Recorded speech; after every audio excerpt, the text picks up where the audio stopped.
Oh, God. Good evening, everyone. We're here at the town of Colmar Manor, and so Tuesday, November the 9th, for our public town meeting. It is general town meeting is currently 7:10, and I'll accept a motion for us to open up this meeting. Councilmember Hobbs makes that motion stated. Is there a second? I'll second that motion. Councilmember Bowles, Ward 3. Okay, all in favor, say aye. Aye. All right, aye? Aye. Okay, and this meeting is now in order. Okay, let's do a pledge allegiance. I pledge allegiance to the flag of the United States of America and to the republic for which it stands, one nation, under God, indivisible, with liberty and justice for all. And now if we can just take a moment of silence and think for, have a moment, just think about people, their shut-in family members who are dealing with suffering, and all those who need our support and help. Let's just take a moment and absorb them into our presence.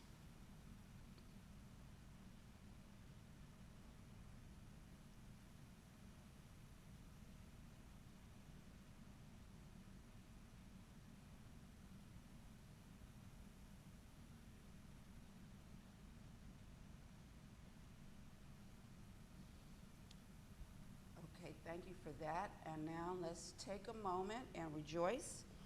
Zia Rose, my granddaughter, came home today after several weeks. And there's so many beautiful things like that happening on the planet for each and every one of us. So let's just take a moment and rejoice in the things that we have, our blessings, all the blessings that we have. Let's take a moment and rejoice.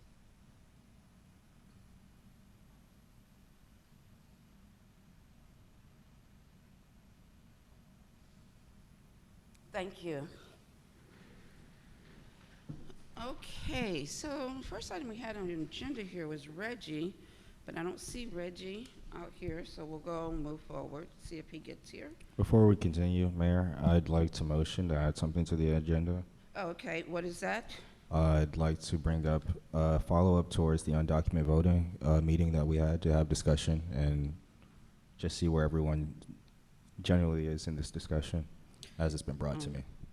So if we could do that at our work session, would be a more appropriate place rather than the regular meeting, so that we can have a full-blown discussion and not just have our regular public agenda. Is everyone okay voting for this? As I'm motioning to add to the agenda the conversation, the follow-up towards undocumented voting. Councilmember Hobbs seconded. Okay. Okay. Any discussion? Okay. We just adding it, right? Huh? We just added it. Well, you had a motion and a second.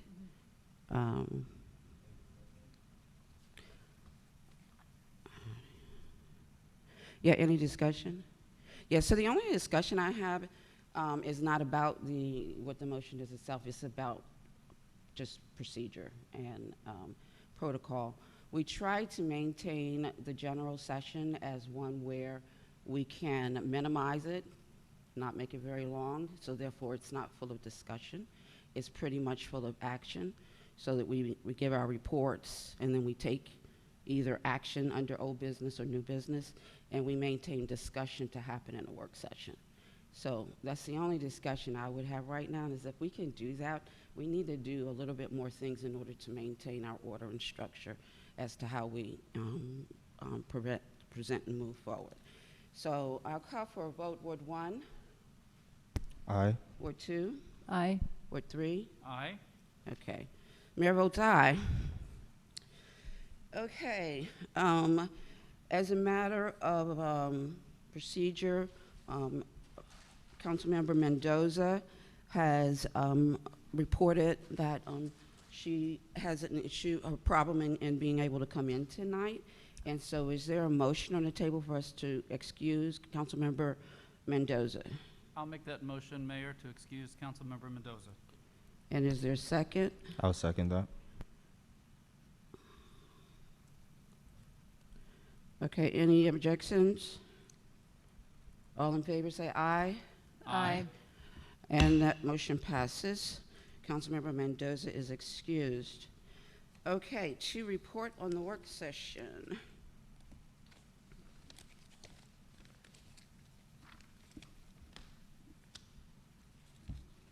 Do you have an agenda from the work session? Okay. Okay, well, we'll come back to that. I'll go on to council member reports, Ward 1. Councilmember Harding. Good evening, everyone. I'll try to keep mine short. Thank you. I appreciate it. So the community is very thankful for the trash bins that have been put in place, and I'm sure that this will be echoed by the following council members. As soon as we put in a solution, we also got more problems. The overflow of the trash in certain locations is becoming a bit much. We're starting to catch a lot of more bottles and debris inside of the streets. And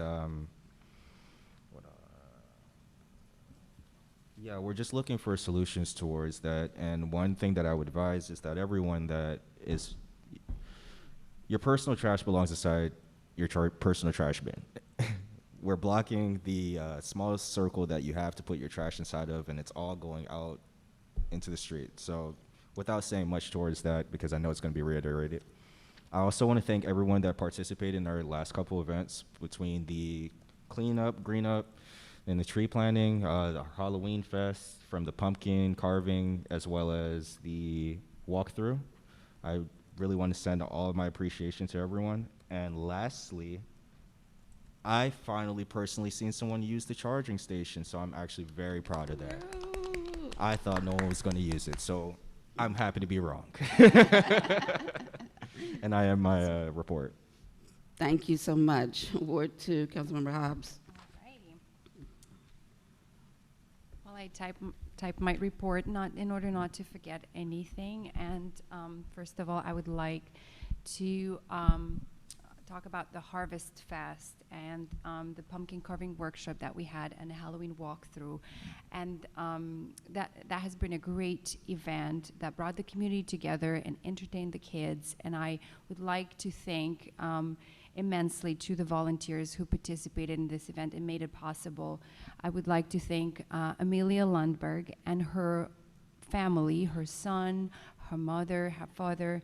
I would like to thank Kurt Plantke, Vivian, for having a vision on this event, for developing a great plan, and I hope in the future we can build up on that plan and extend the walkthrough in particular.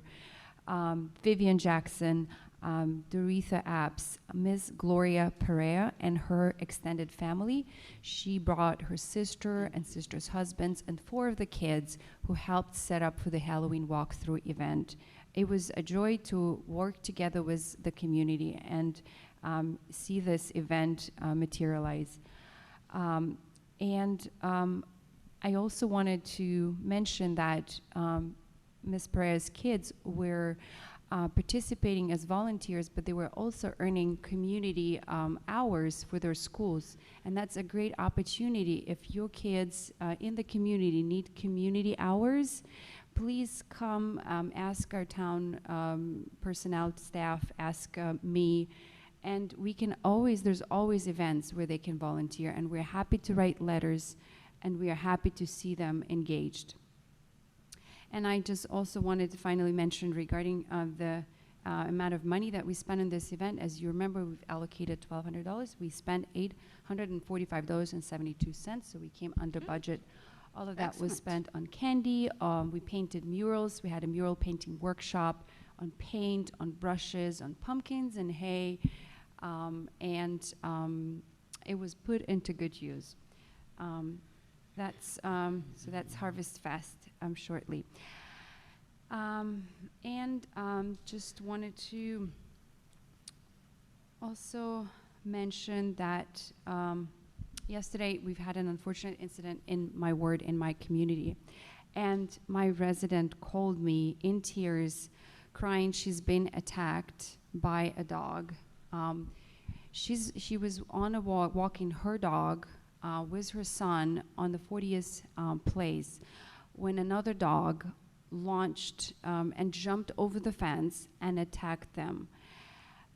They were terrified. She was terrified. She was in tears when she called me, and luckily, they had a leash with a metal thing, and so she was able to defend herself with that. But also, luckily, the pickup truck was parked outside, so the two of them with the dog. When she picked up her dog because the dog is a small dog. They jumped into the pickup truck, trying to protect themselves. They would have. That was fortunately we don't have any injuries. Nobody's injured, and the puppy's okay too, and the family is okay. But they were shaken by the incident. I just want to bring this example up because. Well, for one, as a reminder, if you own a pet, be a responsible pet owner. The pet was not to blame. The pet, was defending the territory, and it was obvious whose dog it was. It was obvious because the pet was not leaving that territory, and it was triggered by another dog walking. I just want to remind you to either, if you can, be responsible, but if you cannot be responsible pet owner, as it happened in this case, the family had to surrender their dog to the animal control. As a responsible pet owner, you have to train your dog because a trained dog is a happy dog. You have to socialize your dogs. You have to respond to their needs. Dogs are communicating with you. They're establishing, their communication channels with you, and we need to be responsible and respective of their needs because they're a living being. Yes, so, and please, I've heard this incident that happened. It wasn't just a single incident. I've heard the dog jumping the fence happened before, and I just want to remind residents, if you're not sure that you can handle the dog, it's best to put him up for adoption. I'm sure there will be willing people who would like to take the pet and adopt the pet. And then I just wanted to also say that I had a conversation with a resident who suggested creating a citizen committee to direct concerns about various issues in the community. So it seems like apart from the sessions that we have and they're open to the public, they need other mechanisms of complaints maybe, or not just complaint, but of actions that is sometimes going unnoticed. So that citizen committee would address various issues such as the issues that may come up with rental properties or modified mufflers, cars with modified mufflers, or even neighbors who are not parking their driveway but taking up the space, and other issues. And also I wanted to mention that I have attended a Brentwood Business Network breakfast, and this was my second event. The first one I attended in August, and I know Councilmember Malik mentioned last time that he is interested in also, bringing the community in our town together, especially the community of business people, the contractors that we have, and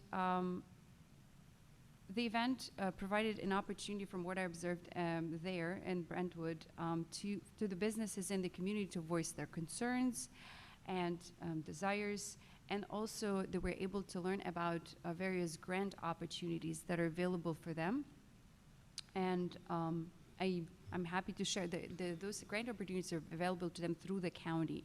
So there are options, and we need to also let our community in Colmar Manor participate in them, let them know about these events. So I also talked, there's a possibility of us having a joint business network instead of breakfast, but having a happy hour in January. And what I like about, they always have an invited speaker. So last time, let me see, try to bring the paperwork. Yeah, so last time, for instance, they had Larry Webb, District Director from SBA Washington Metropolitan Area District Office. So he was talking about, Councilmember Hobbs, I really don't mean to cut you short, but Right. we Okay. want to move on. thank you, so let me just finish it. So anyways, the proposed dates, they usually have it by every 2-3 months. So is January 25th from 5:30 to 8 p.m. And we are looking for future speakers for this event. So again, January 25th, 5:30 to 8 p.m. Joint Business Network Happy Hour with 2 towns. Thank you. This is all. Thank you so much. So before I go on to Councilmember Bowles, one of the things that I meant to ask each of you in this meeting to just offer a sentence or two. This is Municipal Government Works Month. And if you can offer, for the record, why you think municipal government works. I'll go back to Ward 1, Councilmember Harding. Okay, well, seeing as it was probably difficult to hear me before, I believe municipal municipal government works to me because the opportunity you have to engage with less reached population. I believe that a lot of times there are many people that don't feel heard, and municipal government locally allows you to feel empowered because there's someone that really wants to get to the nitty-gritty of your problems personally rather than an overseeing population. Thank you. Councilmember Hobbs. I believe municipal government works is mostly a call of heart. It's a lot of this work is done either because people care and because they actually volunteer their time. They're not doing this for any financial gains or other reasons. So I appreciate everybody who's doing the good job. Thank you. Thank you. Okay. So your report, Councilmember Bowles, and why you think municipal government works. Sure. Municipal government works because it's close to home. And there should be, and hopefully there is, a quick response to need, an open ear, and we can make money flow faster and reach out to our citizens in the best and most obtainable way through accountability and transparency. And because we are each other's neighbors, we can be closer to the need and the feelings of our neighbors in a way that's much more personal. So those are my thoughts on that. Good evening, Colmar Manor, Ward 3, and for all of Colmar Manor. I just want to say we're blessed to be in Colmar Manor and to be surrounded by so much beauty. Our parkland around us and our land within our town is exceptional. And I continue to remind people that we do not live in Brentwood, Maryland. We live in Colmar Manor, Maryland, and that we are surrounded by natural beauty and by our human beauty of our community, our friends, and our family here. So reach out to one another this fall and not only enjoy the natural colors and the fireworks of the leaves changing, but also reach out to your neighbors who may need friendship or might even need something more significant. Get to know each other. Stop living in your houses only. In Ward 3 specifically, we're still dealing with a couple of challenges. I've been in touch with Chief Stone on one is the continued issue with gatherings at the rear of the car wash property. It's greatly improved, and our police have done a wonderful job responding, but our police cannot spend 24 hours a day at the car wash property. I have witnessed them being more present, and I have witnessed lesser large gatherings, and I am receiving still concerns from the citizens behind the car wash property. I've been in touch with the Michael property. Their response is consistently that if they develop the property, the problem will go away. I do not agree. I do not believe that the development of that property will disappear this problem, because in the plan itself is a wall at the rear of the property which will create an alleyway, and it will not stop people from gathering there. It's a two-pronged problem, and our police have been doing a wonderful job responding, and I'm grateful for the citizens who have been reaching out to me, the residents. Keep doing it. Remember, the squeaky wheel gets the grease, and we're going to keep working on this. Thanks to the Joneses for having me over for coffee. It was a wonderful 2 hours with you, and for Miss Deborah and Mr. Williams. I feel you, I hear you, and I'm going to keep squeaking the wheel just like you are. And we're going to keep working on this, because we all pay an inordinate amount of tax in this town, and we all deserve to live in peace in our homes and not to feel threatened, as Miss Williams shared with me just yesterday. She was the victim of some rather ugly verbal statements made by gentlemen, as was her daughter.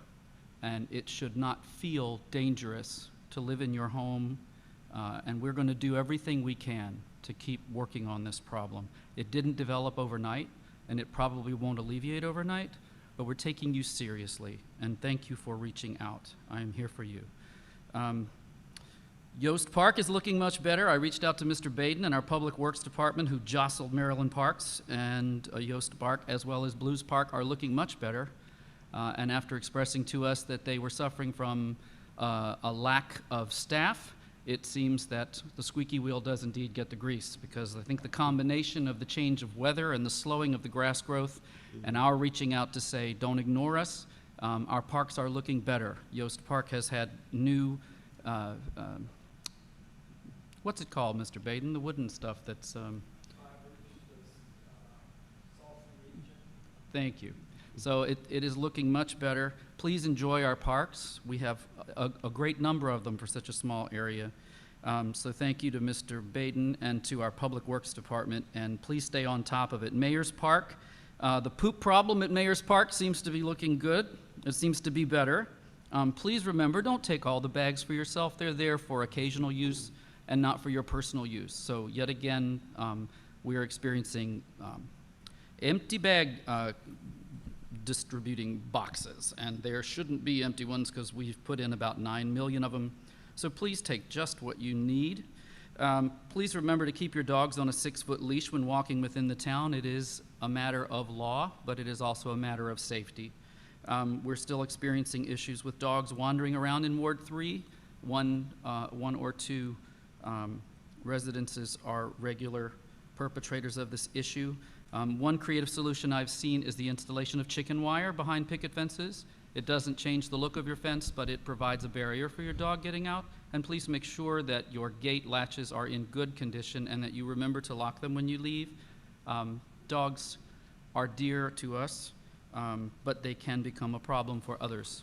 I'm trying to move as quickly as possible. I've provided some brochures to the chief that I obtained from Animal Control at the county, and also to one of our citizens who is an expert in veterinarian practices. Animal Control only provided them in English, but I am going to ask that we find a way to obtain them in Spanish and or translate them into Spanish so that they can be distributed, hopefully by text and email as well. The town also has codes on animal control. Remember, these are not deciding, these things are not to make you feel oppressed. They are to make it so we can all love our animals and be together as safely as possible. Something I wanted to bring up, which was very important, is Prince George's County's CAP, or Climate Action Plan. You have until December 1st to comment on the Climate Action Plan for the county.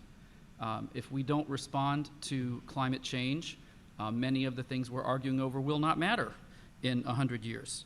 And we live right next to a river and in a floodplain. So I highly encourage you to go and become educated about what the county's climate action plan is and make comment.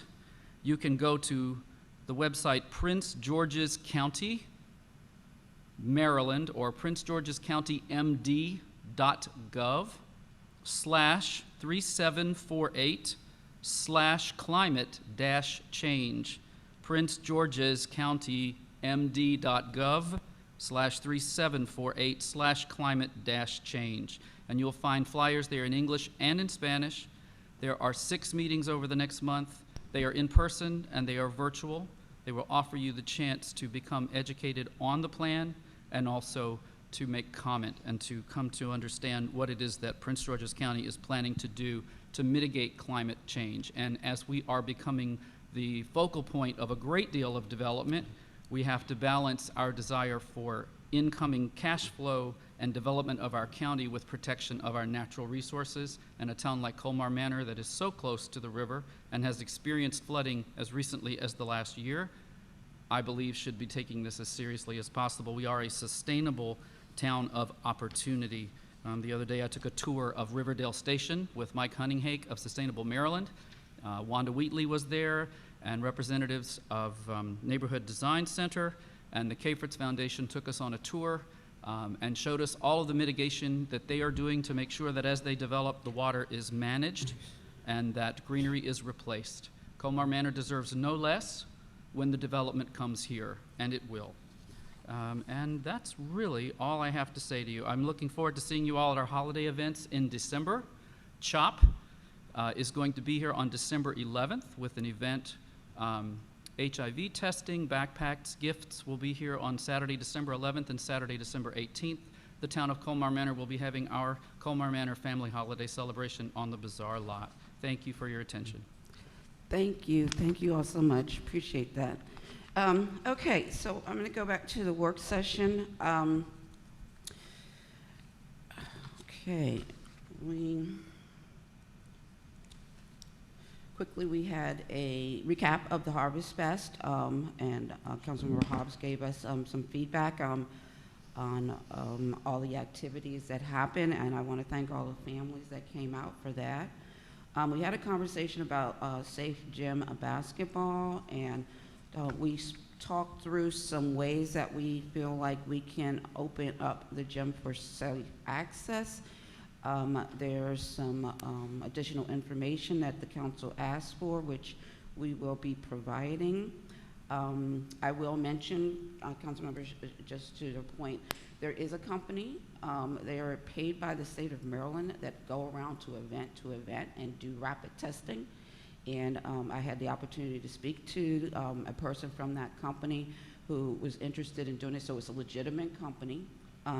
A couple of questions asked. They would not be able to, by HIPAA, share with us specific records of specific people, but they can be the stopgap as to whether someone can come in or not if they tested negative. Understood. So we can have more conversation about that when we're actually talking with the. Great, thank you.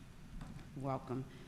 Code enforcement, we had a code enforcement update. Many of you may be aware that we currently do not have a code enforcement officer who moved to another town, and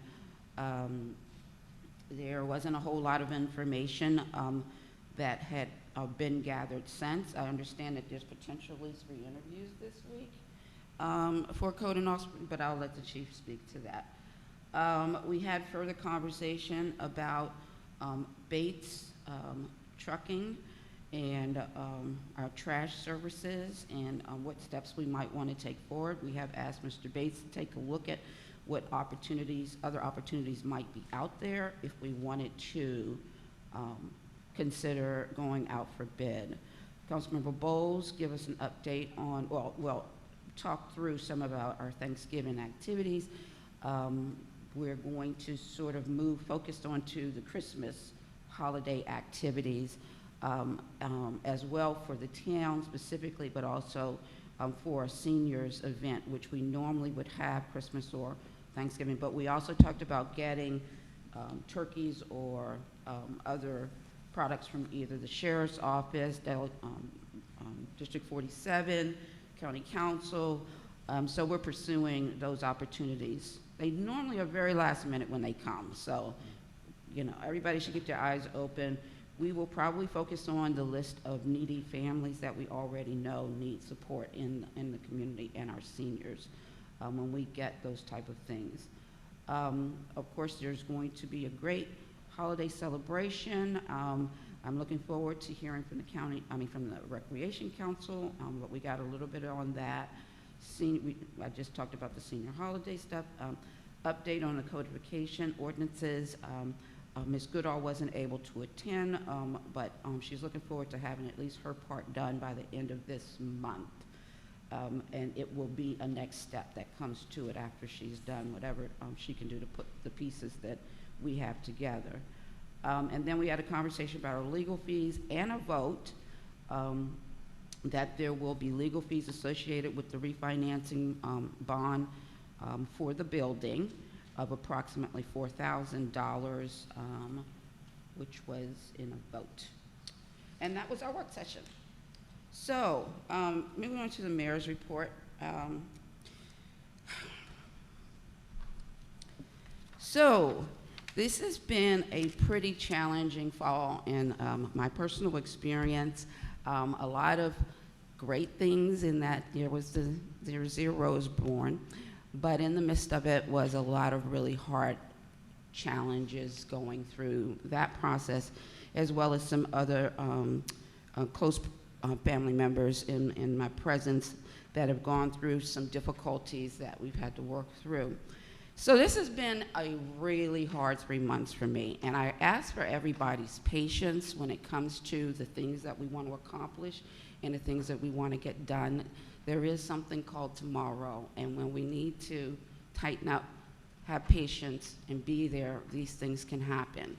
So where you see or feel like there's someone not paying attention or something's not moving as fast as you would like it to move, I ask for you to realize that it is not that anyone is being ignored.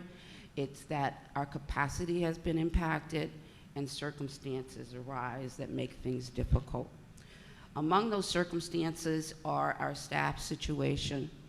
In COVID, the circumstances has impacted people in many different ways. And as you know, Kayla, who had been here for a very long time, resigned a little over 6 weeks ago. Our code enforcement officer has moved on to another town. We recently now have a police officer who has moved on to another town and will be in another couple of weeks. We do have staff members at this time who have members of their family with COVID and have had to go to assist them. And we literally had deaths in the family here in town.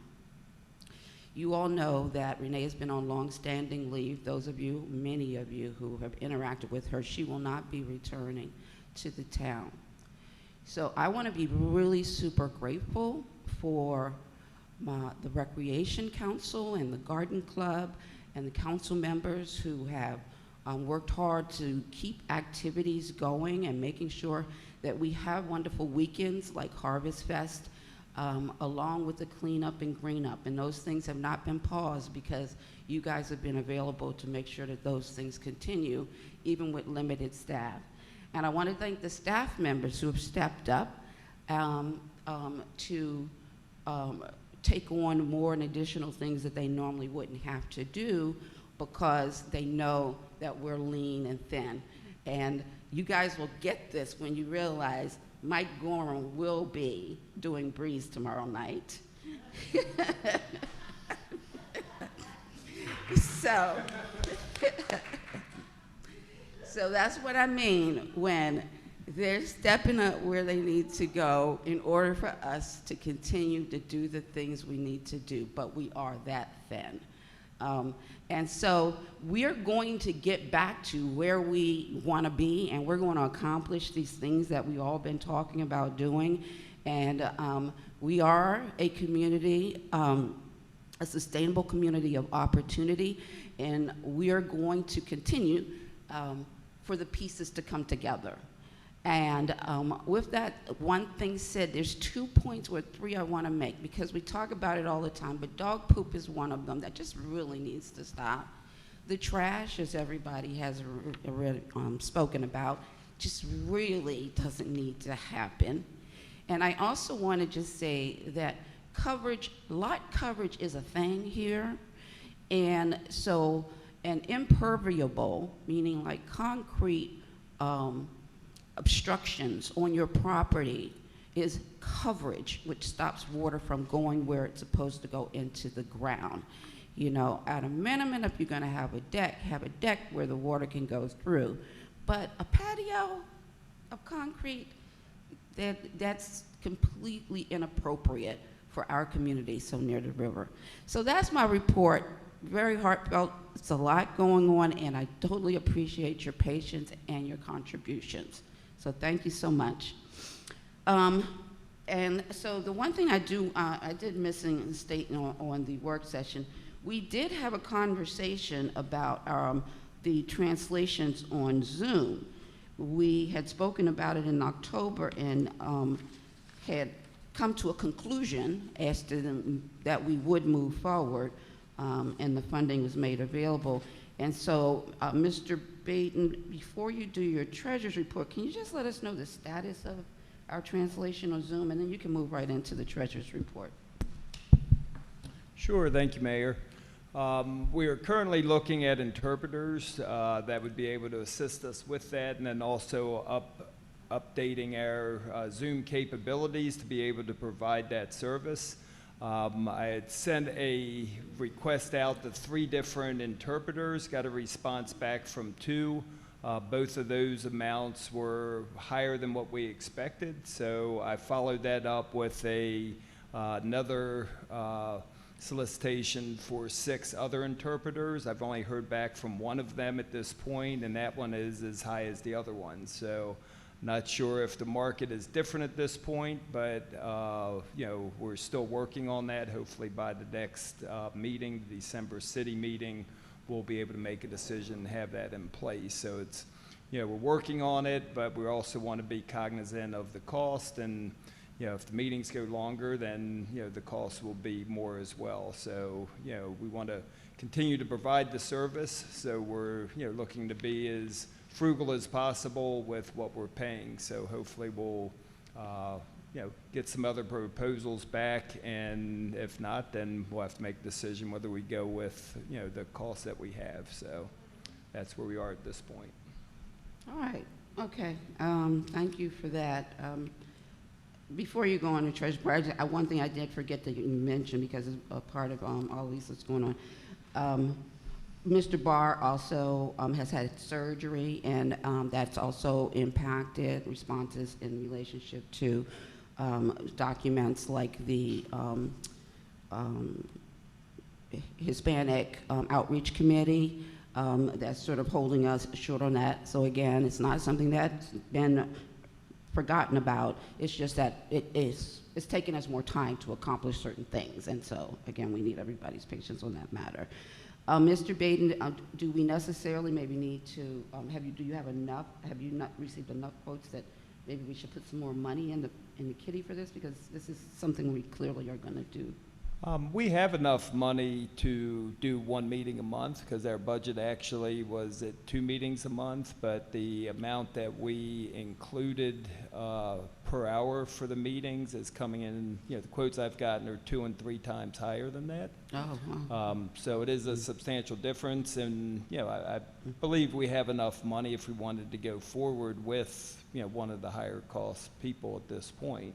Well, I think we just want to to make sure we do December, and we can make different decisions after that if we need to. My thought was, if we're going to establish a relationship with a person, you know, a couple individuals to do the interpretation, that you know, we should start off and, you know, try to keep it consistent so we don't have to both relearn the process. So, but you know, we could do that if, you know, if the quotes continue to come in where they are, then, you know, I don't think we have a choice if, you know, you all voted to do it. So, and the money's there, and we could, you know, at least give it a, you know, trial this fiscal year and see what happens. I'm good, as long as we can move forward in December, but, you know, I'm on the same page with you about trying to have a solid relationship with whoever it is that we're doing it with. I just don't want it to hold us up from at least getting started in December. Before you go to Treasurer's Report, I'm going to go ahead and let the community reports report out, and then they can decide if they want to stay for the Treasurer's and the Police Report. So, if we want to get started, do we have a garden? You can come up to the mic.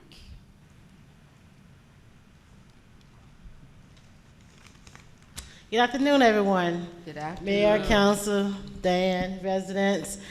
The garden clothing showed up today. Woo-hoo. So I have to say I am so proud of our members. We have really done a lot of work in our garden this year, and both gardens look very good for the first time in a long time. I'm very proud of our garden, thanks to our members. So. And then the town for giving us our budget, so that was great. Thank you guys. So we have an 8 Night in the Garden the second Saturday in December, our annual 8 Night in the Garden. We will be sending out invites through emails, and usually Julianne will also slip the invites in the mailbox of each members and mayor and council. And in the process.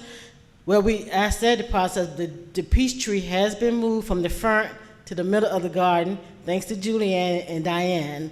Today, they went out there today and dug that tree up themselves and put it in the middle of the garden instead of the front. I'm so proud of those ladies. Yeah. And I want to thank every garden members for their help and support this year. This has been a great year for all of the gardens. We weeded the plots and covered them for the winter. We do have gardeners who are doing a winter garden this year. We do have people that's still going to do their winter garden. On October 30th, we planted trees, weeded the rose bed garden, and the rain garden under the new town sign, which is very beautiful. We also planted tulips and plants in the rain garden under the sign, so this should be very beautiful by the spring. The Christmas tree was planted in the middle of the rose bed garden.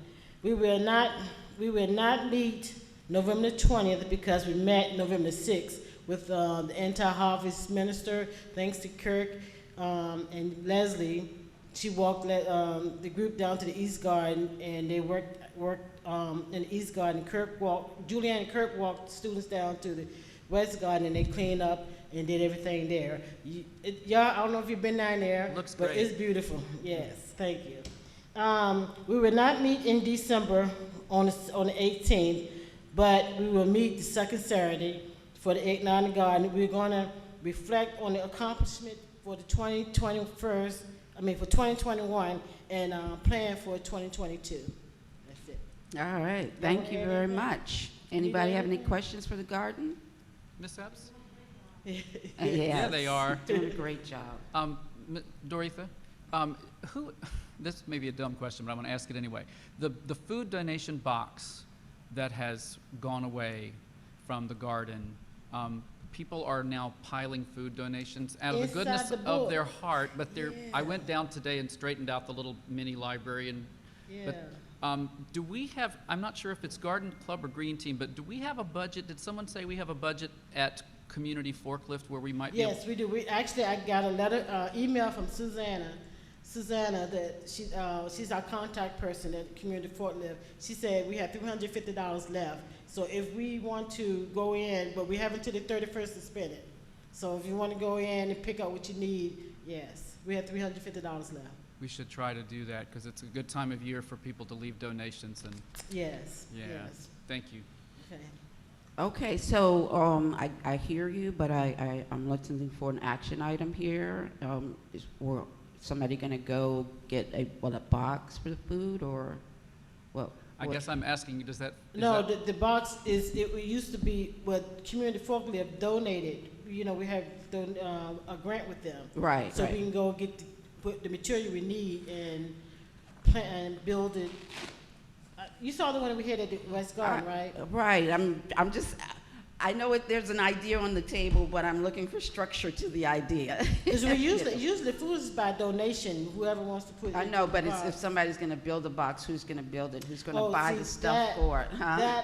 Because the police department took charge of it last time. Uh-huh. So I'm not sure. It just happened to be at our garden.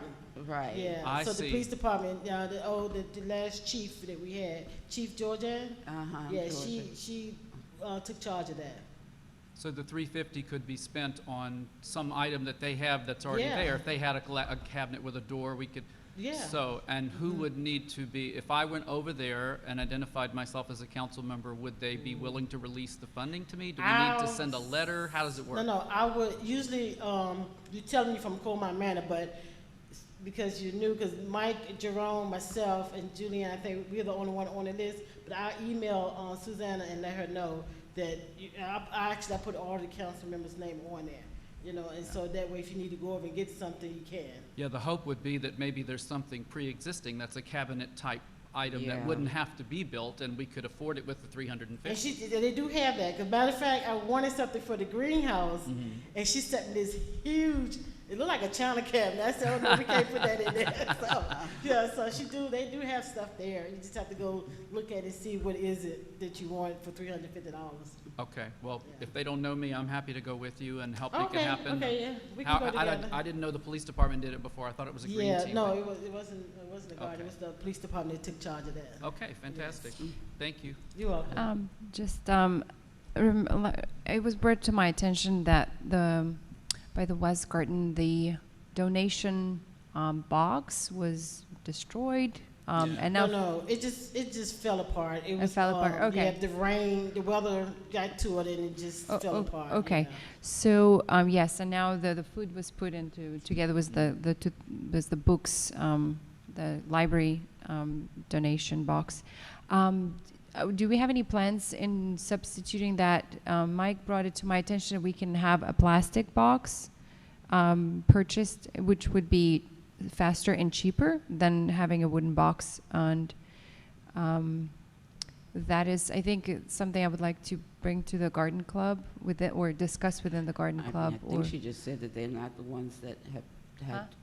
I think she just said that they're not the It ones was the that police department. spearheaded that. They didn't the spearhead police that. Yeah, the police department spearheaded that. But I mean, Oh, I see. it was Okay. just put at the garden because Right. people associate the two together. Okay, so, yeah, that's yeah. what I did. I just Yeah. associated the two. Okay, well, so who can we raise this question with, or I just? mean, really, we can do whatever we want to do. Yeah. I am personally not in favor of a plastic something like a, Yeah, plastic is 150. I was quoted, and the wooden one is $400. It's hard Well, to you can imagine. always Right. check paying with Community $400. Forklift and see what they have first. right. Okay. Because, like I said, we have $350 left that has to be spent before December 31st. So we could always Okay. check there. Okay. I'm happy to And go over. You want to go over on Thursday? We could go over and take a look at what they have and then ask them, hold it. Sure. Yeah, Yeah. yeah. I may actually But have. I'll email Susanna tonight. Sounds good, 'cause she yeah. usually she gives me a quick response. So I'll probably hear from her Yeah. tomorrow, Yeah. and then I will let you guys know if they have something that we can use. I think this time of year, it's super important to have some place like that because sometimes people are too prideful to come and ask. But if it's there where they don't have to be seen, Yeah, they can just pick it Yes. up and go. Yes. And just Yes. see things and grab it and go. And I also wanted to thank Delegate Fennell. She also donated the pumpkins and the mums that you see in our garden for the Halloween Fest. All right. Beautiful. Way to go, 47. Yeah. Thank you. Thank you very much. Okay, Recreation Council.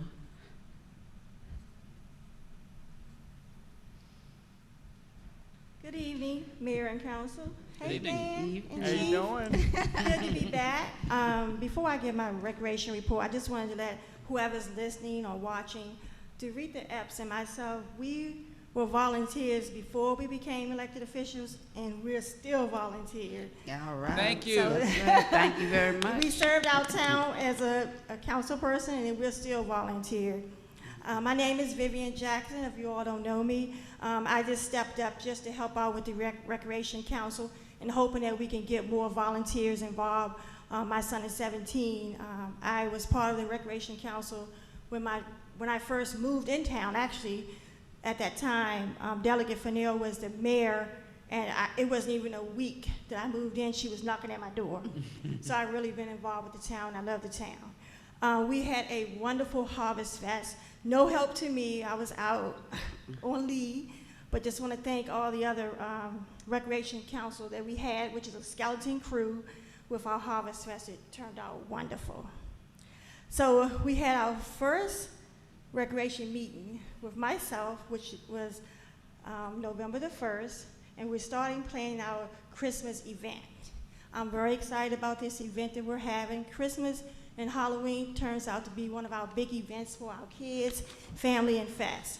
Now, I know this date, December the 18th, was already held to have the event here in the dining finale room. However, because of COVID, I think that it's consent with the mayor and council, maybe we should do something outside. And with that being said, we came up with the idea of having our event at the Bazaar. But before we have the Christmas event at the Bazaar, we're gonna have professional singers, Christmas caroling around the triangle. And if you all are not familiar with the triangle, it's when you first come into the town.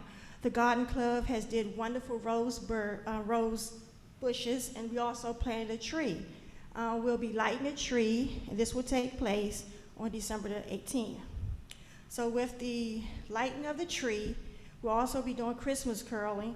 The professional Christmas curlings will be singing along with the residents. And we're hoping that we'll continue to sing at the Bazaar. At the Bazaar, we'll need Santa's helpers. We'll need about 12 Santa helpers. So if anybody wants to volunteer, let me know. Because our goal is to give out toys to all kids from 1 to 12. This was one of the traditions that Renee Watts started. We did it before in the past. Everybody got it. Sometimes we ran out of gifts, but when she took over the recreation, she made sure that no child was left without a gift. So I would like to continue that.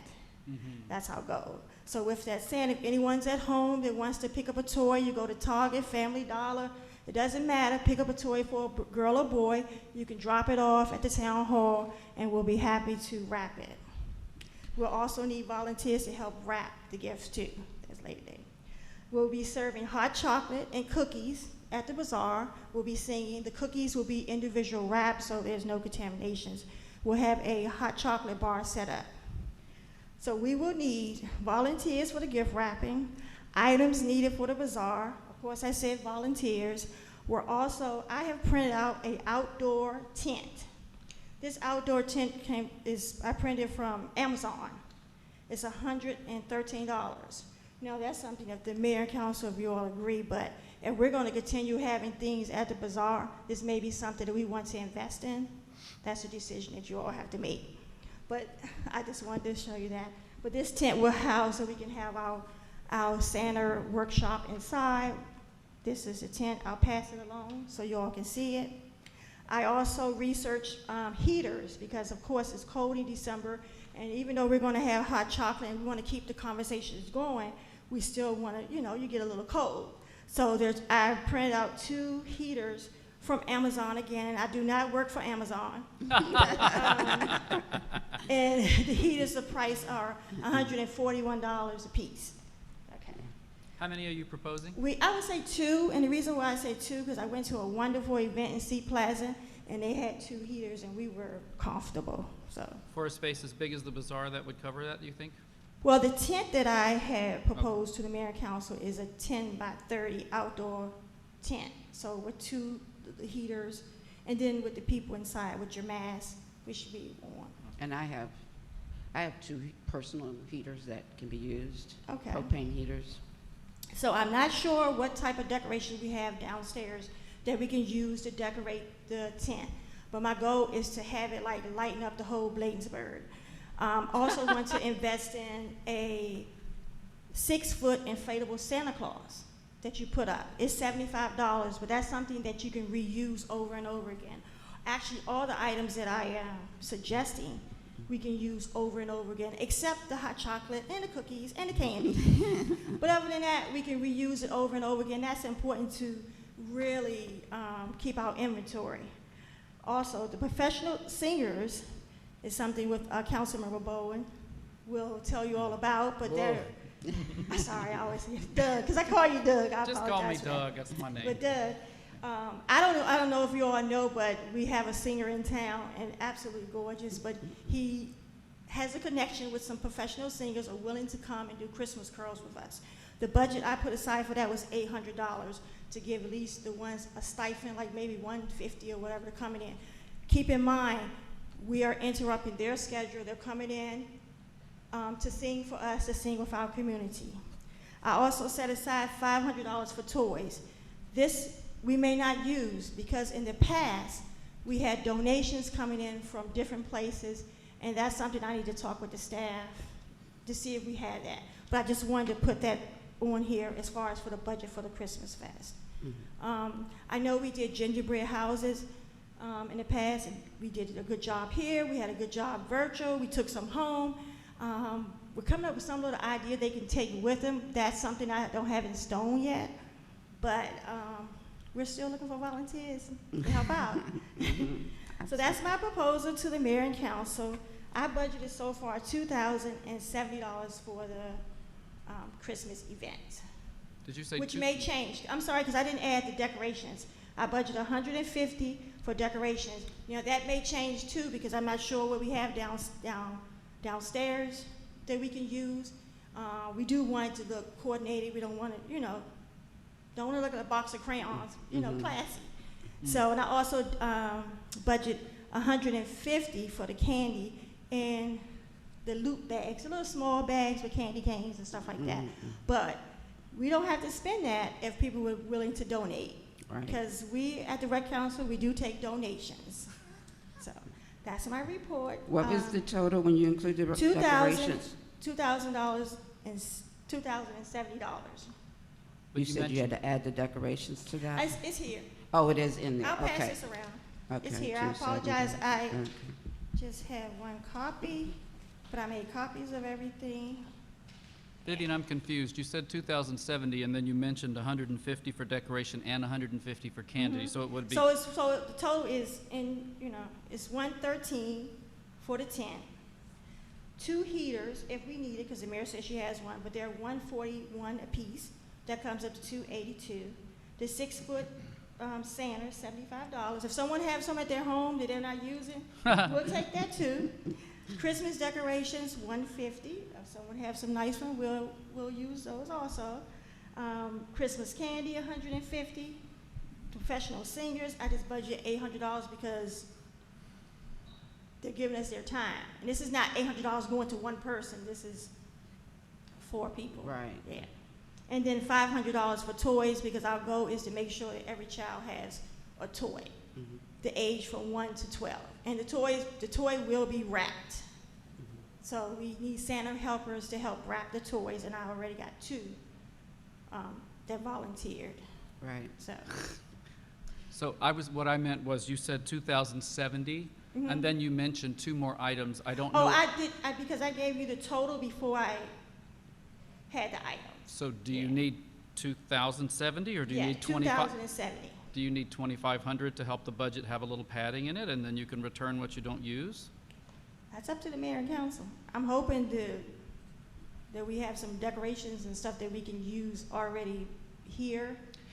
So I will say, thank you for putting that together and doing all that research. You know, I know it takes a lot to put into those type of things. We have had a record over the last 4 years at least that every child that comes gets a gift.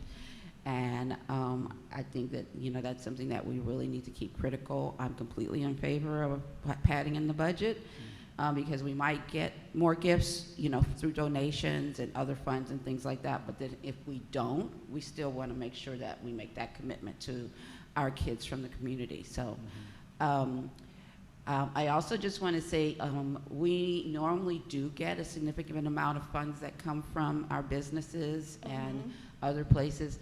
But as I mentioned before, we generally had the capacity that was somebody here in the office who had a good deal of time to focus on that. So we may not have all those opportunities this year. And I also want to press about the volunteers. You know, we've had locked-in volunteers for a lot of years now with our volleyball volunteers. So we have, you know, 10 or 12, 14 to select from. We don't have that this year. So we need everybody in town to step up to the plate and help in volunteering. And I just want to say I'm so happy to see how you guys are putting this together. It sounds really nice to me. And Mayor, thank you. And with you saying volunteers, I can try to I'm not elected official anymore, but I can definitely, hey, remember you gave us a check before? No. Don't feel bad about doing that. I mean, because No, I'm not gonna do they're very responsive as I know, long I as know. somebody is giving them a little bit of. I already dropped it in Mr. Lusk's ear, So so we'll see what he says. I was unable to participate in much mid-semester because I was so 7 days a week at Howard, but once classes are over, I'm completely at your disposal. So starting around the 4th, 5th of December, anything you need from me, I'm 100% available. Okay. Okay? And I think Breeze is probably going to have their Christmas, so far they've been giving us their donation every year. And I think, well, it might be like next week, right around Thanksgiving or something is when they do their, and we've usually gotten, you know, a good $1,000 from them or close to it, so. Yes. And I'm also with them, just want to say, please be patient with the staff. And I feel bad after you said that because I emailed Christian to see if he can email Bladensburg Fire Department to see if Santa can come on 12/18. Because Santa comes to all the municipalities around that time. Last year he came the day after Thanksgiving. So I'm just trying to see if we can get on his schedule that he can come, you know, around the time that we're at the bazaar. Santa comes with the, he comes on a fire truck and pass out candy canes to the kids. So I'm hoping that Santa comes if he hears us.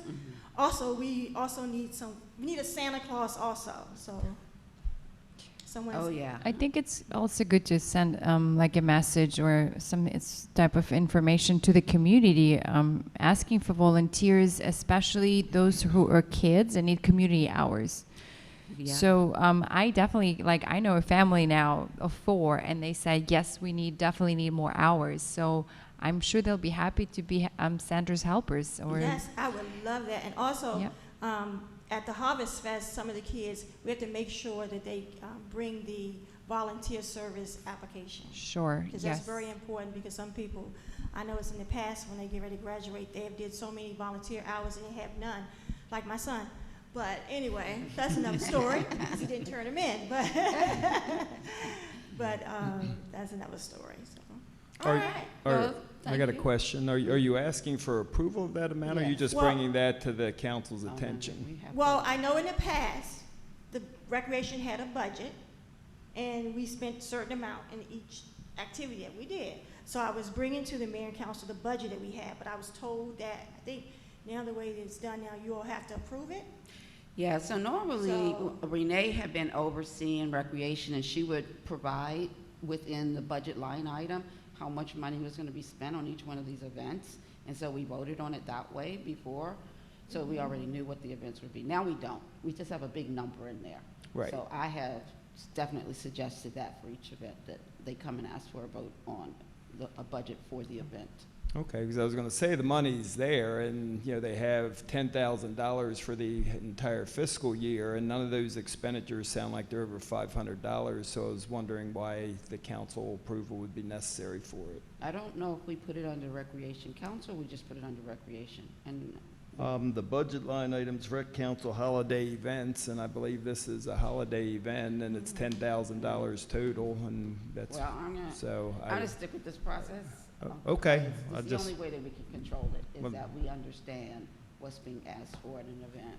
And just like Councilmember Hobbs said, they didn't spend the whole $1,200 that we had out there, but I'm just gonna stick with this method. And I don't have a problem with the vote. So, do we need to wait for new business for a vote, or can we randomly, or is it structure-wise? technically, any item that's on the agenda, that's brought up for discussion. I'm not sure if a council report is, or a committee report is an actual, I mean, usually we have them broken out as committee reports. You know, I mean, it's not specifically says recreation committee report, but I mean, I think anything that you discuss, you can make a motion at any time. Okay, let's just make the motion under new business so that it's under the business that's just being discussed. I want to thank you very much. I'm feeling comfortable that there's not a problem here in order to make sure that the funds that you're looking for is going to be available. So, Okay. I don't know, I'll make it easy. Is there a motion for us to support up to $2,500 for our Christmas activities? If a motion is being requested, I'll make that motion for $2,500. Ms. Jackson, I would just ask that full accounting be made for all expenditures. Oh, absolutely. I'm a banker. I know you are.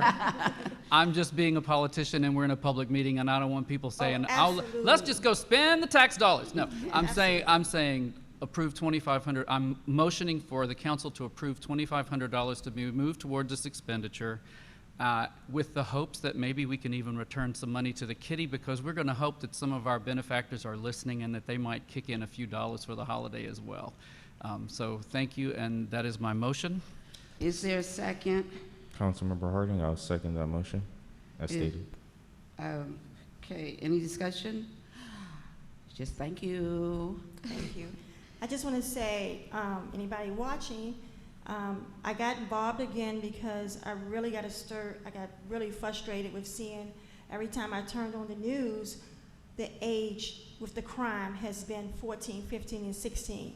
And I think it's very important that communities do something to reach kids at 5, 6, and 7, to be around elected officials, being around people, doctors, lawyers, painters, construction, so they can see other outlets and stuff that they can do instead of hanging around the wrong crowd. So that's why I got involved. I don't plan on helping. I'm going to help out as much as I can, but I am getting up there. But that's why I got involved and wanted just to continue on with recreation. We meet once a month, and my goal is to try to do something every month with the recreation. It may be small, but just something with the kids in the community. Thank you. We appreciate it. Ms. Jackson, have we ever had a youth council? Do we have a youth council? Port Town? Here, Yes. we have Port Town Youth Council. We had kids that helped out in the past too, but actually in the past, we had volunteers. Oh, This is the first year we really had a like of volunteers to help out. But a Colmar Manor Youth Council has never stood on. Okay, with Delegate Fennell, there was a youth council. Okay. Well, that was the Port Towns Youth Council.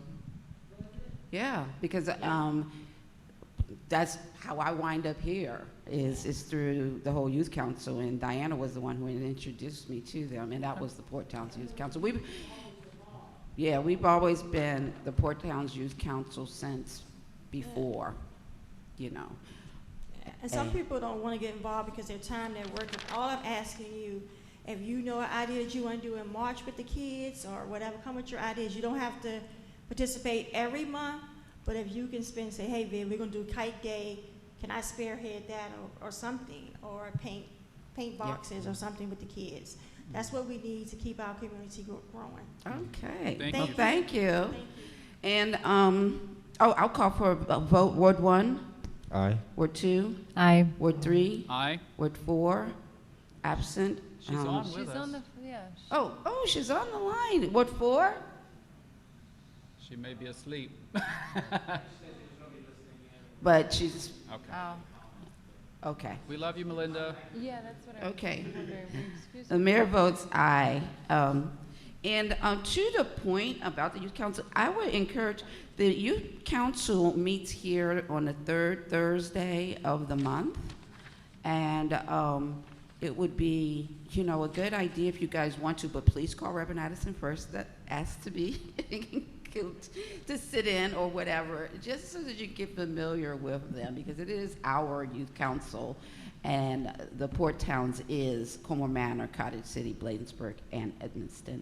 And so you'll see members of our town family there, and also be able to make suggestions or information, thoughts that you may have for participating in different things. And as Malik will tell you, they are open and willing as long as we give them enough lead time to participate and help us in almost everything. But they do require that multi-month lead time for that kind of assistance. All right. Do we have a green team update? Green Team update. So, as a co-chair of the Green Team, unfortunately, I was not able to be present here during the October meeting, and I don't think it took place. However, I just wanted to report that Green Team members met asynchronously, meaning they were engaged in such events as was already mentioned, as tree planting event and Harvest Fest event. I also have updates on the Cert program. As you recall, last time we had a joint Green Team meeting in September here with Cottage City, and we had an information session on Cert program. Cert is a community emergency response team program. That is a program that trains volunteers in the community to respond to various types of hazards, or whether it's natural hazards, threats, and teaches you basic skills. For instance, if the emergency strikes your home or something happens in your home, do you know how to turn your water off or your electricity or your gas off? Do you know how to do that? Do you know how to use a so other skills? So the update for the Cert training volunteers is the date is on November 20th and November 21st. I will be sharing that information with the town to be circulated, and we'll be sharing it with the Green Team as well. So it is a 2-day event on Saturday and Sunday, and it is sponsored by the PG County Office of Emergency Management, and there is an Eventbrite link that you can register. Again, please look out for that link. I hope sometime soon, by the end of this week. Additionally, there is also another event. There's a free CPR training. A CPR training, usually you have to pay about $100 for it, right? And especially as an educator, I know sometimes I'm required to take it or do CPR training. So a first event is sold out, unfortunately, and the second event is on December 10th at 6 p.m. And I will also share that information if you need it, or if you know somebody that would like to participate in the CPR training event. I believe it's in Friendship Heights, so it's in DC. I will be sharing that information. And I also wanted to share that our next Green Team joint meeting is next week on November 16th, and it will take place in Cottage City. And that's all for me. Thank you. All right, thank you very much. The one thing I want to add, so next year, I believe we're up for our recertification, so I think that it's really important that we get our to-do list so that we can actively start planning how we fulfill the items on our to-do list so that we can get recertified next year. It's a lot of work to actually gather the data points, and all the pieces that you need for that recertification, which is very useful because it makes you do what you're supposed to do that you said you were going to do. So, but I think we need to get started on it. I'm feeling that pressure that we need to get started on that. Thank you for that. So while we haven't necessarily done the resolution yet for our Hispanic Outreach Committee, but I would love to hear a report if there's anything that you guys have done in the last month or so. No report? All right, thank you. Also with the senior report, so normally we would have a seniors report, and I myself wasn't personally aware that they had really started getting back together again. I will try, they are meeting on the 1st and the 3rd month here, right, Mr. Baden? Yes. And so I think that we should come by if anybody has time. It might be after the school, but I don't know if anybody, they meet at what, noon? 11? I think it's 11 to 2. 11 to 2, so that we can get somebody, see who we have there that's from our town, who can be a representative. Mr. Muchler always was our liaison for the Seniors Club, and he would come to the meetings and give us a report out on the seniors.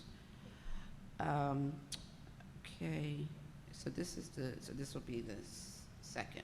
So next Wednesday, the 17th, they should have a meeting if anybody can come in and even holler and say hello to them. Anything you guys want to report on either ATHR or AWS? Any activities in those Sure. areas? Okay. Do you have something, council member? Okay. I had a very uplifting and energizing meeting with Megan Bacco, who's the head of ATHA, who met me here in Colmar Manor.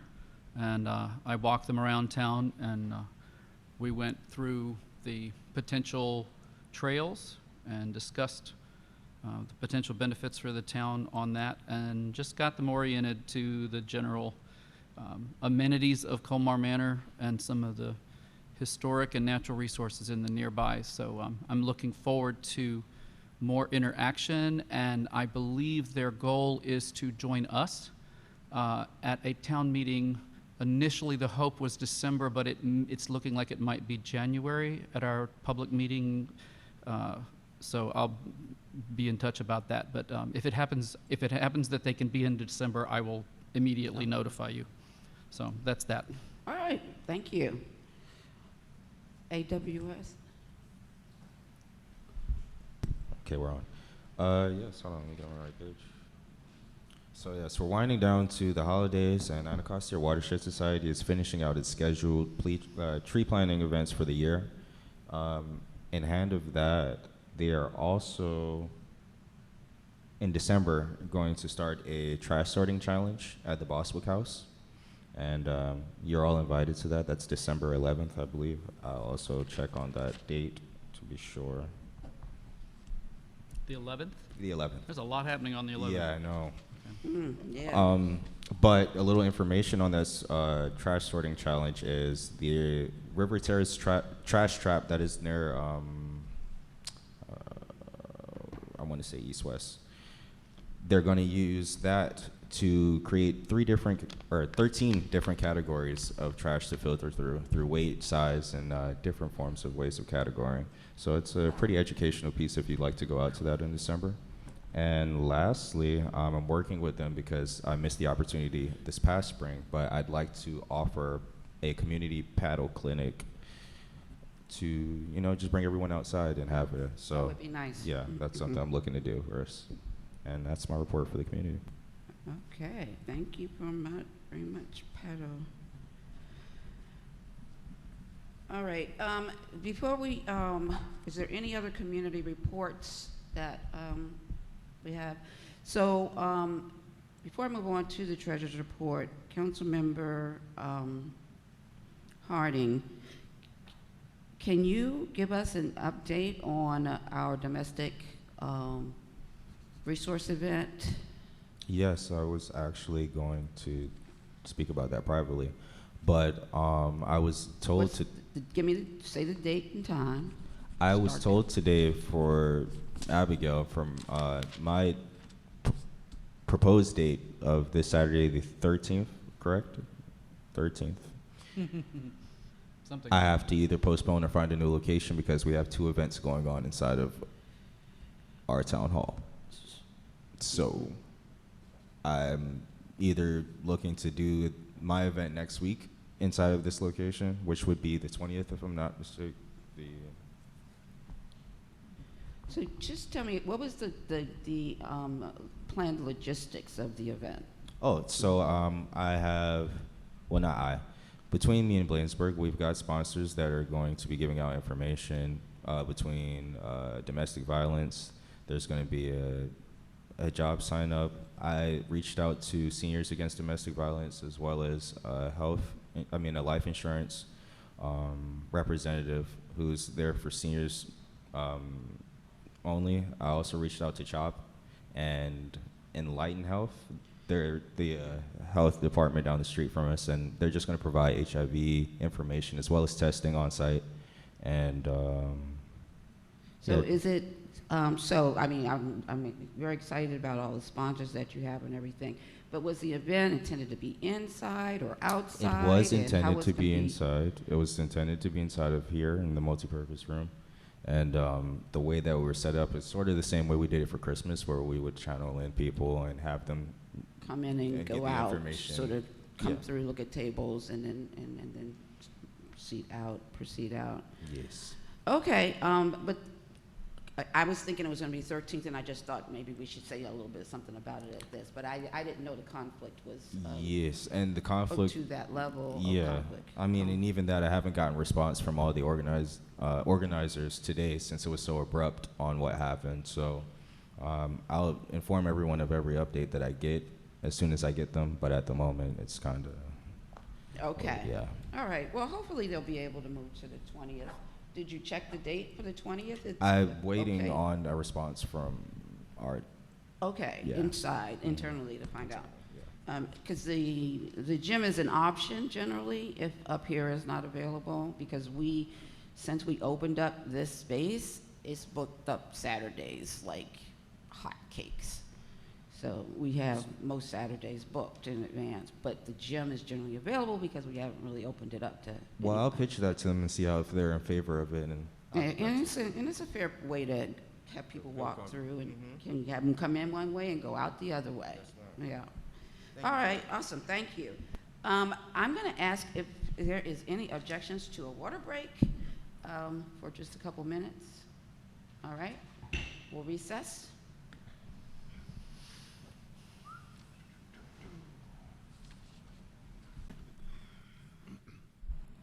All right, we're back, 8:35.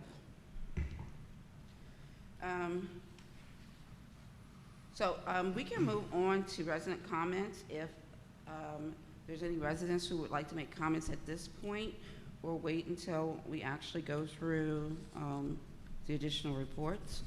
Any resident comments? Please state your name and your address, or at least the 100 block that you live in. Yes, hi everyone, I'm Leslie Brooks. I just moved into the area in August. I live at 3605 41st Avenue. I just wanted to come introduce myself because I hear a lot about the issue with animal problems in the neighborhood, and I'm a veterinarian by training. So I talked to Doug a little bit about it, but I'd be willing to do like a series of workshops or community trainings or something in the spring or whenever it makes sense. To focus on like you were mentioning, responsible pet ownership, dog bite prevention.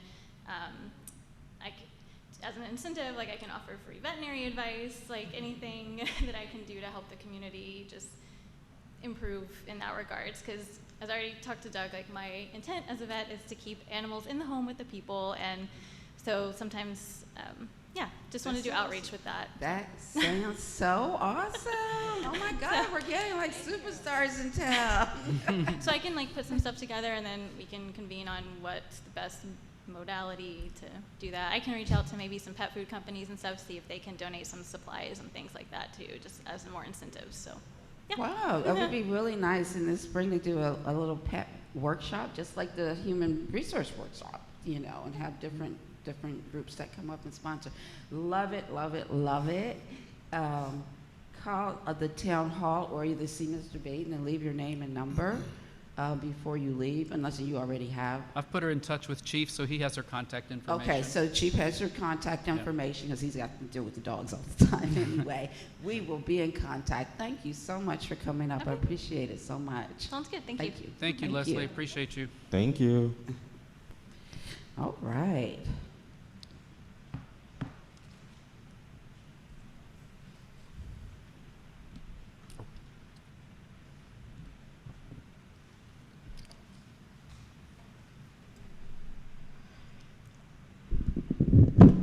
All right, good evening, Mayor and Council. My name is Monica Casañas. Good evening. I live on 39th Avenue.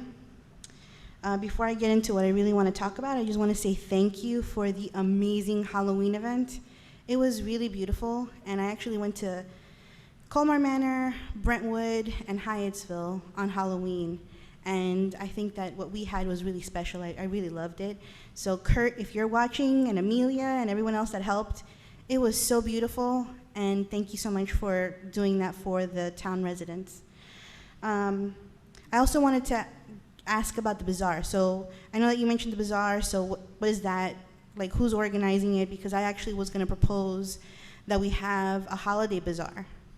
So the holiday, Councilmember Bowles, along with the Recreation Council and I'm Councilmember Vivian Jackson, but previous Councilmember Jackson, have worked out some things where on December 18th, the plan was to have an event there.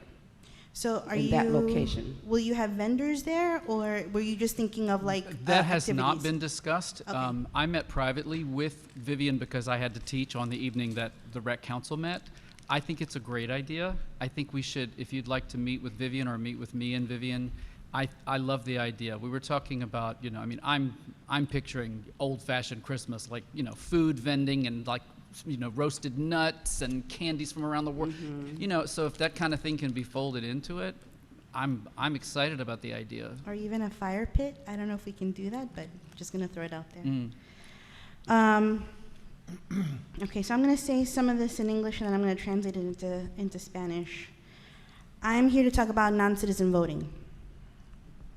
I am a little concerned because I haven't seen it on the agenda, didn't see it on the work session agenda, didn't see it on tonight's agenda. This is something that we've been talking about since April.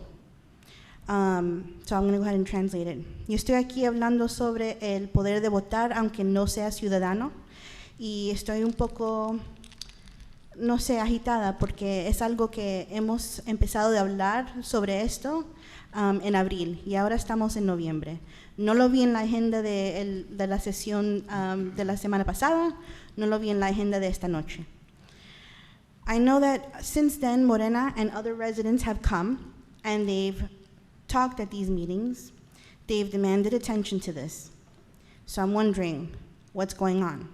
I know you asked that we be patient, but I don't think back in April we had these issues where we were short-staffed, at least not the way that we are now. And so for me, I feel like residents are not being listened to. Entonces, yo sé que Morena y otros residentes han venido a estas reuniones, han demandado atención para esto, y hasta ahora no se ha hecho nada, y no sé por qué. Just to give you some data again, because I always think it's important to use data in these discussions, 63.1% of our town residents are not US citizens. I'll repeat it again, and you can look it up on the census. 63.1% of our town residents are not US citizens. This means that 63% of our town does not have a voice. Entonces, a mí me gusta compartir información porque yo creo que es muy importante en estas conversaciones. 63.1% de los residentes que viven en Colmar Manor no son ciudadanos. Lo voy a repetir otra vez. 63.1% de los residentes que viven en Colmar Manor no son ciudadanos. ¿Qué quiere decir eso? Que 63.1% de los residentes no tienen voz en lo que está pasando en el pueblo. Si esto no le molesta, a mí sí me molesta. If this doesn't bother you, that data point, it bothers me. 44.1% of residents in the town speak Spanish at home.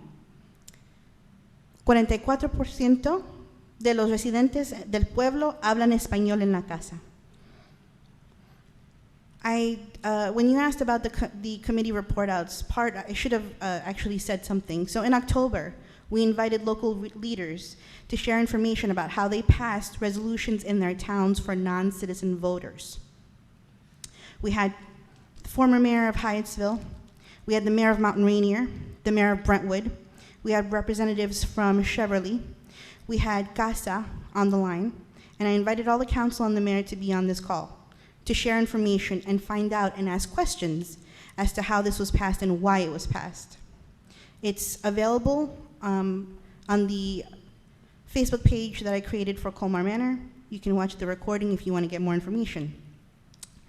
En octubre, invité a líderes locales, el alcalde de Mount Rainier, de Hyattsville, de Brentwood, representantes de Cheverly, para que vengan y comparten información sobre cómo ellos pasaron la resolución para dejar que gente que no son ciudadanos pudieran votar en sus pueblos. Y invité a miembros del concejal y al alcalde que esté ahí para que reciban esta información. So my question is, why are residents not being taken seriously? You're asking us to be patient, but you're also ignoring us. Entonces mi pregunta es, ¿por qué no nos están tomando en serio? Nos preguntan o nos piden que tenga paciencia, pero a la misma vez no nos están escuchando y no nos están tomando en serio. Now, why is it always me that's up here talking and coming to these meetings? People don't believe you support them in the Hispanic community. There's a language issue. They're afraid. They have a lot of work. These meetings go on forever. I invite people to come. Trust me, I am tired. And they don't want to sit here for an hour and a half so that they can speak when they don't actually understand what's happening in the meetings. So that's my question.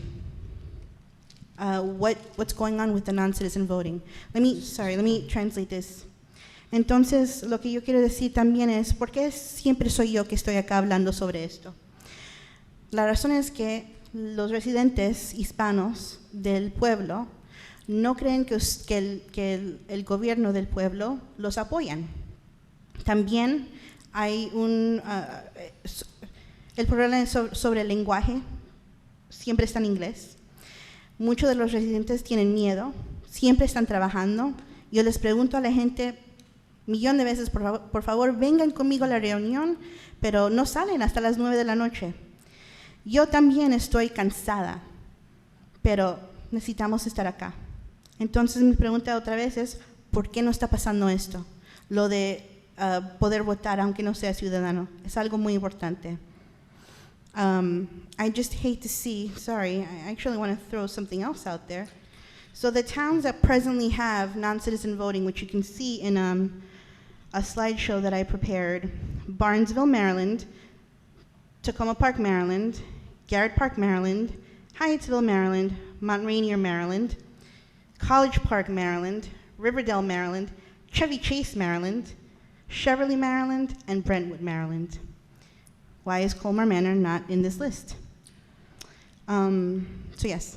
Okay, so before I make any comment, I have to make a huge correction, and I hope you'll translate this as well. The first we knew of anyone interested in citizen voting, non-citizen voting, was at the National Night Out in August 2021, where there was a sign-in sheet for people to sign up on a petition that they would be interested in. We weren't even formally aware of the petition existing. So formally, the only information we know is when the petition was actually brought to us in September. And so saying April is something that really needs to be corrected. It really was September when we received the petition, and only in August when we were even aware that there was a petition. I'm going to look back at my notes because I'm pretty sure that Morena, and this is when Morena was working with CASA, she was meeting with council people and the mayor. I am almost sure April does not come close to any conversations about this. Okay. So only thing I know of, and I'm being very specific because, I mean, this is what I know. So whether someone had even a side conversation, the only thing we know from the town, is that there was the petition that was open to people in August and presented to us in September. So let me go ahead So and we're translate. not really that far. So when I was talking about staffing issues and short time, all of that is right in the middle of that. So everything about because we're talking September. This is November. So that's sort of a stretch of there not being attention gathered to it. And I made the point when I made it because I wanted everybody to understand. Number one, I am not against non-citizen voting.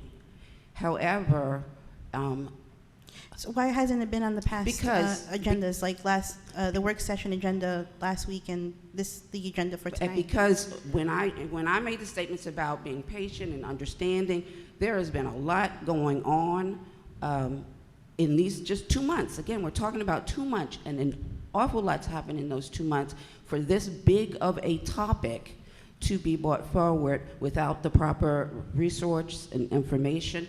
I mean, it's one way if you just look at it like, okay, this should be done, so let it be done.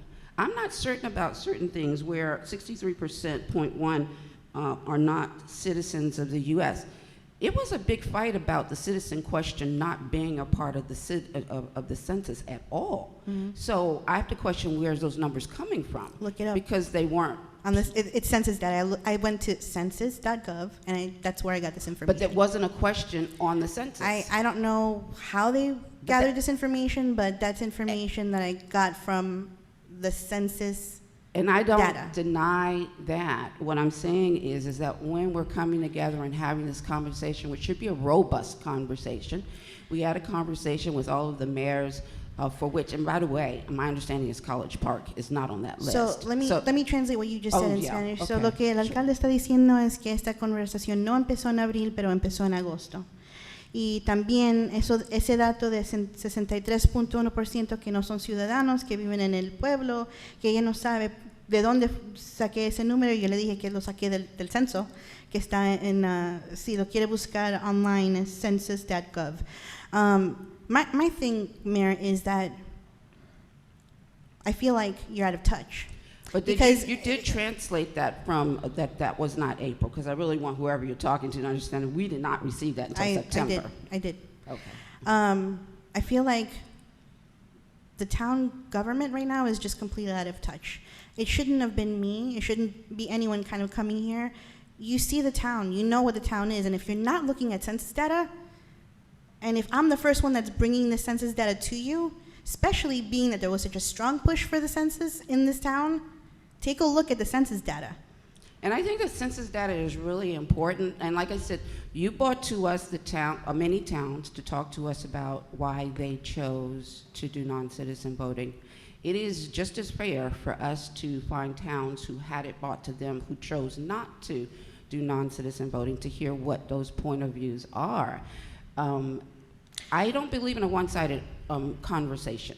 And we need to have There's no conversation. No, information. that's the point. Like, there's no conversation going on. No, the only it always gets pushed to the side. It gets pushed to the back burner. It's been since September. This is November. So people have been coming to this meeting asking for this, and there's no movement, no conversation about this, and I don't know why that's happening. It was September. And again, please do your research, because someone just texted me and said, WashingtonPost.com, College Park decides to allow non-citizens to vote. So again, What date I'm was looking that? at, I'm sorry, What it's na- 2017.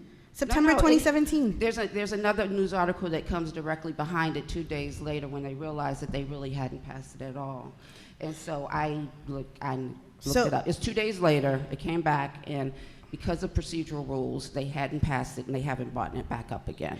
Okay, well, So, but anyway. College Park, whatever, there's Can 9 I other just- can towns. I Okay, just- instead of can I 10, just there's say 9 this? other towns. Can I just say this again? I am not, it's just, I don't understand the impatience in us moving The this impatience is forward. I am pushing for this to happen before the next election. So when is the next town election? Right now, it's in May. But It's in May of But- 2022. And that's fair, that you want to push for that before the next election. But in all fairness, we need to go through the entire process of what we want to have everybody's voice and opportunity, and we need to have the time to do the research. At the end of the day, if I can just say this, because we are going to have those conversations in September through October, and just 2 months to just say, we said it should be done, and we don't know why it's not done yet, is unfair in a lot of different ways. And from a population and a census perspective, I've said this and I've said it to many people. Black people in this country are 12.5% of this country. They've been 12.5% of this country for over 50 years, and everybody should understand that that is an experience. And when everyone talks about majorities as being those that should be in the leadership and in the growth and in moving forward, it will always leave Black people behind. So we need to broaden our thoughts about how we decide how we govern, how we are electric, how we respond to individuals and peoples and their cultures, which is something well beyond the majority in terms of numbers. It means so much more, and there's so much that has been done to fight for those who don't have those percentage numbers in order for them to be included. And I'm talking about hundreds of years of fighting for the inclusion. I'm sorry, Mayor. So- I don't know why you're bringing that into the conversation because honestly, it's a Because black. you're using It's majority a as a black and part Latino point. struggle, and I don't understand why, if we're talking about the struggle and hundreds of years, why would any group that has struggled want to see another group struggle as well? We're It's a not human. talking about- It's a human rights issue. It's honestly. a human rights issue. So But you're using I don't understand why you're population, bringing that into the because conversation. because you used So- population as a talking point. And I don't think population should be a massive part of the talking point. That's the only reason I brought it in. Because you used population as a talking point. I'm talking for this town, yes. I'm talking that there's no representation for Latinos in this town right now. There's none. That's not an impossible There's no scenario. representation, there's no involvement, there's no There outreach, are- and this is why people don't come out. There are Do you- a number. This is why people don't come out. No, Do you see any Latinos here? Americans don't, citizens don't come out either in general into most meetings in most I'm sorry, I places, just so. think that So the that's town- not the- really the- a difference. There's, the town is out of touch, and I would hate to see, and I think, I don't know what my next step is, but I would hate to kind of have to organize a march, if we're talking about struggles, organize a march, get the media involved. I mean, that's kind of where I'm at. I'm not demanding that this happen. I'm saying people have come, people have talked about it, and it keeps on being pushed aside. It's And I September. feel like everything keeps on being pushed aside with our current government it was September. in the town. Everything keeps on being pushed aside. The newsletter gets pushed aside. The sign, finally, when I saw it, I was like, yes, thank God, we have a beautiful new sign. People don't know the events that are going on. I mean, it's getting tiresome. I've been in the town for, it's going to be 8 years. I'm tired of it. So, All right. Thank you. Thank you very much. I appreciate okay, your comments. ¿quiere venir y hablar? Sí, no, venga.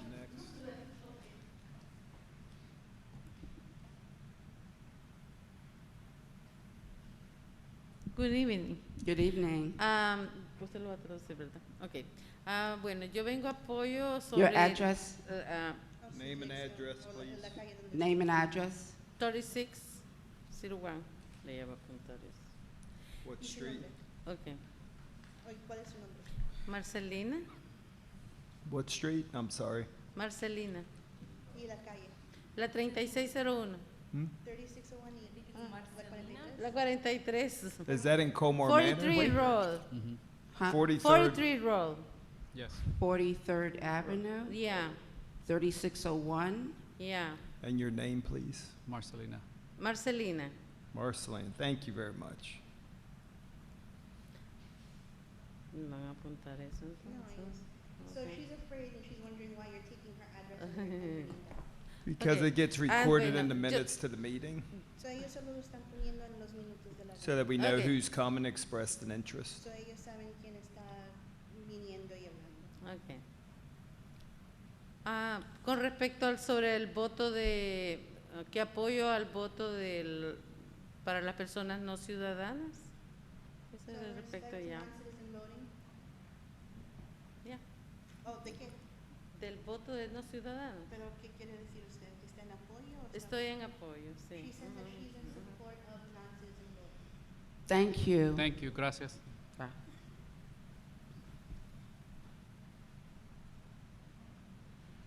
Hi, good evening. My name is Maya Shepard, 3900 block of Lawrence Street. And I just wanted to voice my support as well for non-citizen voting. I think Colmar Manor has a really strong opportunity to be a leader like all these other towns in Maryland for this issue and the issue of representation of Latinx people in this town is very important. So I'm in support. Thank you. Thank you. All right, thank you very much for that. Okay. Next on the agenda, we'll have the treasurer's report. Well, it's been a long meeting already, so I will try to make my report short. So this is the October report, which covers the first 4 months of the current fiscal year. On revenues, we have total real property tax revenues of $393,454. Other items to point out in revenue is rental income of $24,469 out of a budget of $50,000. So, you know, rental income is more than budgeted at this point, so that's good. On the other end, red light camera income is down $15,172 against a $60,000 budget, so we're only collecting 25% at you know, a third of the way through the year. At the bottom of the first page, you can see the American Rescue Plan revenues. You asked that to be broken out into the 3 categories that were budgeted, so they're now broken out. You have lost revenues of $286,300, business stimulus reserve of $135,000, and other reserve funds at $235,000. So total received is $656,837. We had originally budgeted that at $600,000, so that's slightly over. Total revenue is $1,119,000. Expenditures by department, general government, $128,000. Payroll taxes and benefits for general government. The other employees, as far as health, life insurance, of $45,160. Senior van operations of $12,902. Code enforcement, we still have not received any billings from Cottage City, so that is showing 0 at this point. Under Public Works, expenditures of $97,508. You can see that the middle of that category, the salaries for Public Works and the trash picker have been broken out by each of those categories to match against budget. Community Center Town Hall, $102,857. Largest expenditure there is debt service on the municipal building of $80,361. Under public safety, $118,469, with the majority of that coming from salary and payroll taxes. Community center operations of $5,285. And on the last page, you have American Rescue Plan expenditures of $2,700, which was family and business support, which is the only category that's been approved to date. On the balance sheet, total cash, $930,096. And in the investment pool, we have an additional $444,120. Those are the highlights of the report, and ask you to accept it as presented. I don't have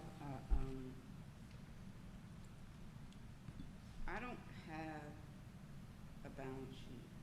Does anybody? It should be separate. It was separately in my package, not attached to it, so I don't know. It was sent together in the email. Yeah, I sent it together in the email, but my package, I actually have a balance sheet separate from. I see it separate. Yeah, she Always printed print them mine out out at home and separately. bring it.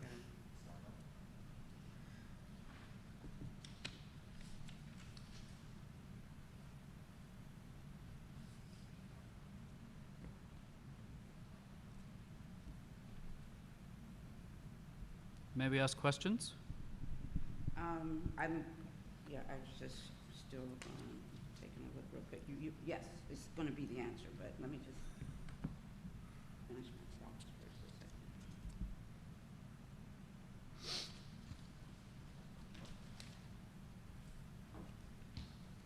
Okay, go ahead.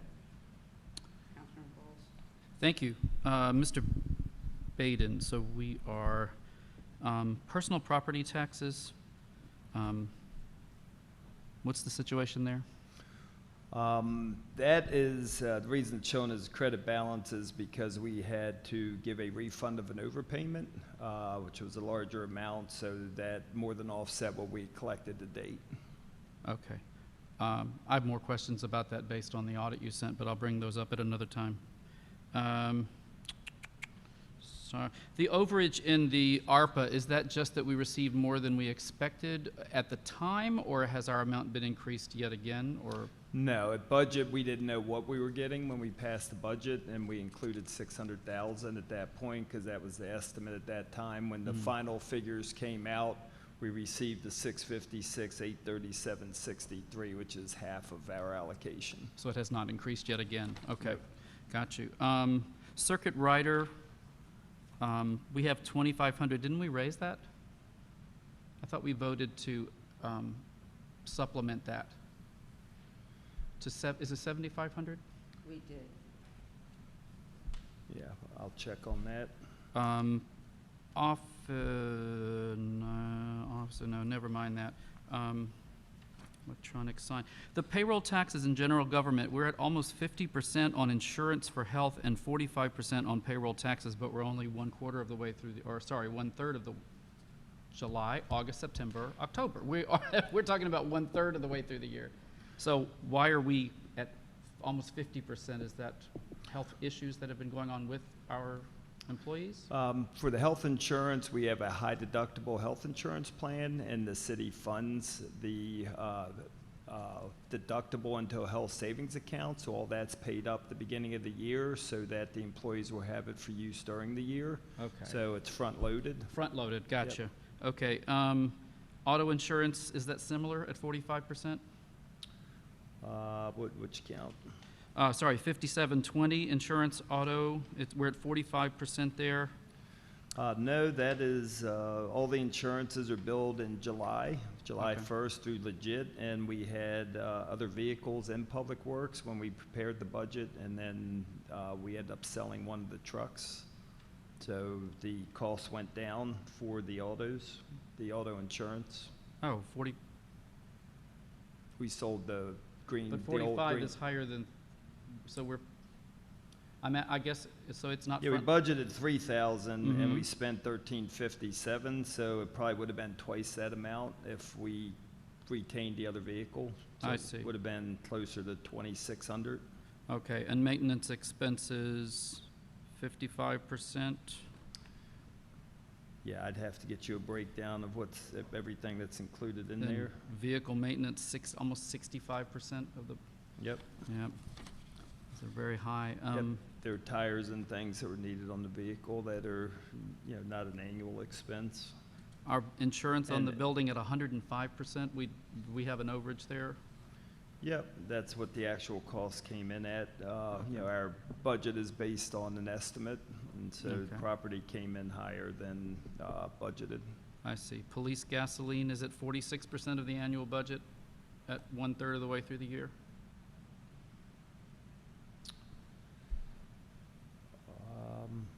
Am I reading this correctly? Yep, that's the way it's showing. And then 118% on auto and GL insurance? Yep, again, that's estimated at the beginning of the year. Do we know why our police gasoline costs are higher than we estimated? I don't. Well, the cost of gasoline for the last couple of months has been way up from last year. Mm-hmm. They say it's going to be temporary and come back down, but Mm-hmm. I imagine it had to go up a little bit at least to our estimates.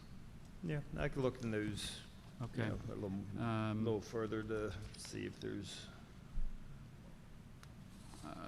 Almost done, I promise. And what was the 2,700 for family and business support? That was what you allocated for childcare to a Gotcha. city or town employee. Great, thank you. That's all, thank you very much. Okay, I think I only have one question, which is,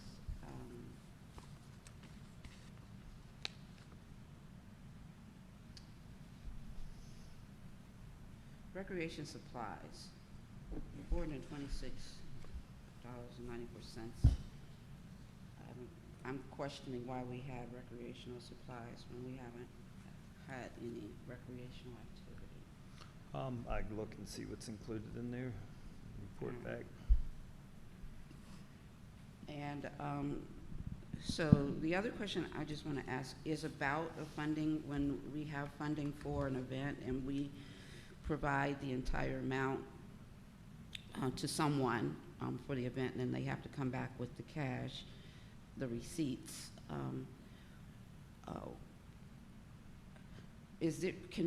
We can't see that anywhere in this reporting, right? All we see is that the total amount went out. but, Correct. okay. So, can we get an accounting, well, we used to get a recreation monthly, and a report from Recreation Council. Renee would normally, after an event, she would give a breakdown of what, was spent, and she would include that with money, if she had additional money, that she would provide that as backup for what she was returning, if she didn't use it all. So that's the only thing that I've seen. If she gave you other things, I've not seen anything additional. No, this is a pre-Renee thing. Back when I was on the council, we monthly got a recreation financials from the Recreation Council. Now, once moving up to this building and hiring a person in recreation, that's a hired person who's been doing it, but so we hadn't really been receiving something Recreation Council, and I'm thinking that we're not in that area of luxury again. So I would love it if we could actually get the accounting, just a summary like we used to years ago. From the Recreation Council, we'd Right. have to ask them to do that. Right. That's what I'm asking, if you could ask them to do that.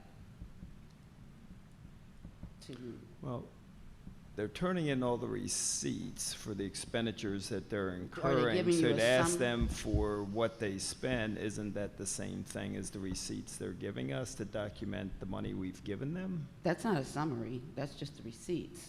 If I see $1,200 and then I see candy, blah, blah, blah, blah, blah, blah, blank, zero, that's a report. Receipts are not a report. So I'm asking for a report. We could ask them for it. I mean, Okay. I think that's what they're giving us, but Okay. I'm not sure whether Councilmember Hobbs could elaborate on what I'm going to get for the Halloween event, but I assume they're going to give an accounting of it and show what they Yes. spent and what they're giving back. So I don't know. Yes, so that was accounted for, I know Abby has line items for everything that was spent for candy. She gave it to me, but I just said, give me the ballpark. So we can definitely, that's information is available and it has been accounted for. Yeah, I mean, that's what you want. I mean, like I said, I So get a documentation. So who did the money go to? The check got made out to Abigail, and then just like I would make them out to Renee before when she was doing it, and then Renee would provide me with a copy of the receipts and a detail of where it was spent and how much. And if I gave her $800 and she spent $750, she would include the $50 with that summary and the backup for each event. In that particular case, I'm actually trying to get to a policy issue here. To some extent, we might just have to have further conversation about it. But this is, if we are moving the money back to the Recreation Council, because what had happened is when Renee got hired, the money got moved into recreation, and then for the most part, it was Renee who was actually handling that. If we want to move back into our model of the Recreation Council, then that check should not be written to an employee. It should be written to someone on the Recreation Council, and then they would provide us a budget backwards. Because right now, that's still holding it within the town by giving the check to Abigail. That's not putting that responsibility on the Recreation Council. That responsibility is still within the town, because it's been given to a town employee. So. For all the events that Renee did, we made them payable to her, and she was a town employee. And then she reported everything back to you. She didn't have giving it to someone on the Recreation Council. Right. There's a model that's broken here, and all I'm saying is we have to have some further conversations to everybody being on the same page. Because the way we were doing something is in a different space right now. And so we need to think through how that's being done so that everybody's comfortable. Because if that's the case, Abigail could have just given the receipts to you. Yeah, I mean, I don't really care who gives me the receipts as long as they document But it. there So was whether also it's the report that Abby Renee or did. whether it's Councilmember Hobbs or whether it's Vivian Jackson, I mean, as long as we get documentation for the reports, and I'm fine with it, but it's whatever you all want. Now, I just want to understand what the system is that's in place is all, so that we can actually preferably use a credit card for these purchases that's for the Recreation Council, because then we can put the money on a credit card and the record's automatically there, and then you can match up the receipts to the credit card record. That would be ideal, is to just establish the credit card account for the Recreation Council. You want a separate credit card for the rec council? I mean, that kind of gives them a lot of spending authority if someone wants Well, to. you were about to anyway earlier today when you said there's 10,000 in there, why are we voting on it? I mean, if you're putting them in charge of the events, I mean, I don't know why you wouldn't. I mean, they got authority up 10,000, don't they? As long as they don't spend one purchase of 500 or more. Well, right, but you gave the money to Abigail, not the Recreation Council, so, What money? The 800, the money for the Halloween? mhm. Yeah, because she just went out and bought candy for the rec council because she was asked to help I them know. purchase it, so. I understand. I Yeah, see she was an how- employee working. I assumed it was the same as what Renee was doing, but maybe I'm wrong. Because we asked at the last meeting that It is. Councilmember Hobbs was going to solicit the help of the town employees to help get the supplies she needed and, help at the event with Dave and stuff, So what we had done, particularly when Reese had gotten back involved, because we didn't have an active rec council, and now we do, was to get the money to her and the rec council members so that it's actually the Recreation Council that's going out and buying the candy and packing the candy and doing all of those things, which is what happened back in the years when I was on the rec council, where it wasn't the staff that did those things, it was the members of the rec council, and we had an account for the rec council so that they could spend down from that account, and then they would report out to us. And I think we're trying to get back to that model again, so that engagement is with the citizen and not the staff. The staff is more of a support system. But Okay. Well, however you want to do it. all right, well, just take a look into, particularly history of how it was done, if we could. Anybody else have any questions for a financial report? Okay, is there a motion to accept the treasurer's report? Councilmember Harding, I'll make that motion. Is there a second? I'll second that, Mayor. Doug Bowles. Any discussion? I do want to report, Mr. Payton, you intend to have the auditors here next month? Yep, if we could have them at the beginning of the agenda, and everyone should have a copy of the financial report, and there was 2 different letters that they submitted with that report, which you'll go over at the meeting and the purpose for those letters. And the work session? Is that the work session you were talking about? I believe I invited her to the city meeting. Does anyone remember what date I said she'd be here? I think it was the city meeting. No. I mean, that's...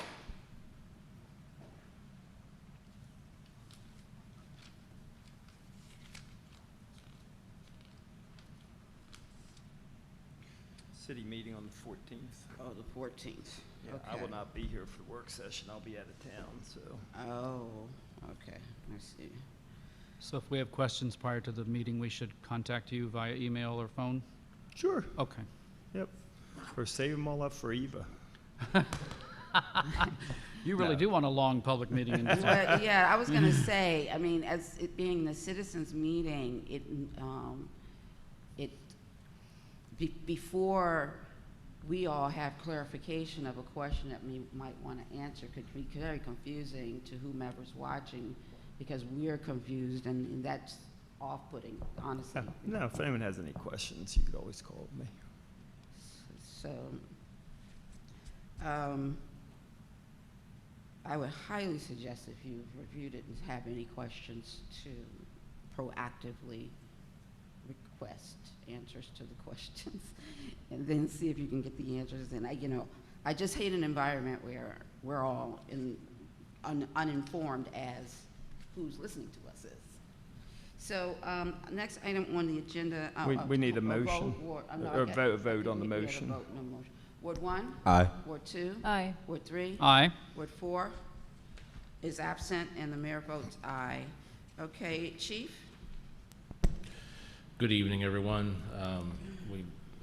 We seem to lost our in-house audience, But I'm going to kind of go through the police report kind of fast, but if anyone has any questions, we have a couple people online on Zoom, but if anybody has any questions, please email me or give me a call and I'll try to clarify things. First, I'd like to echo all the positive comments on the Halloween events put on by the Rec Council.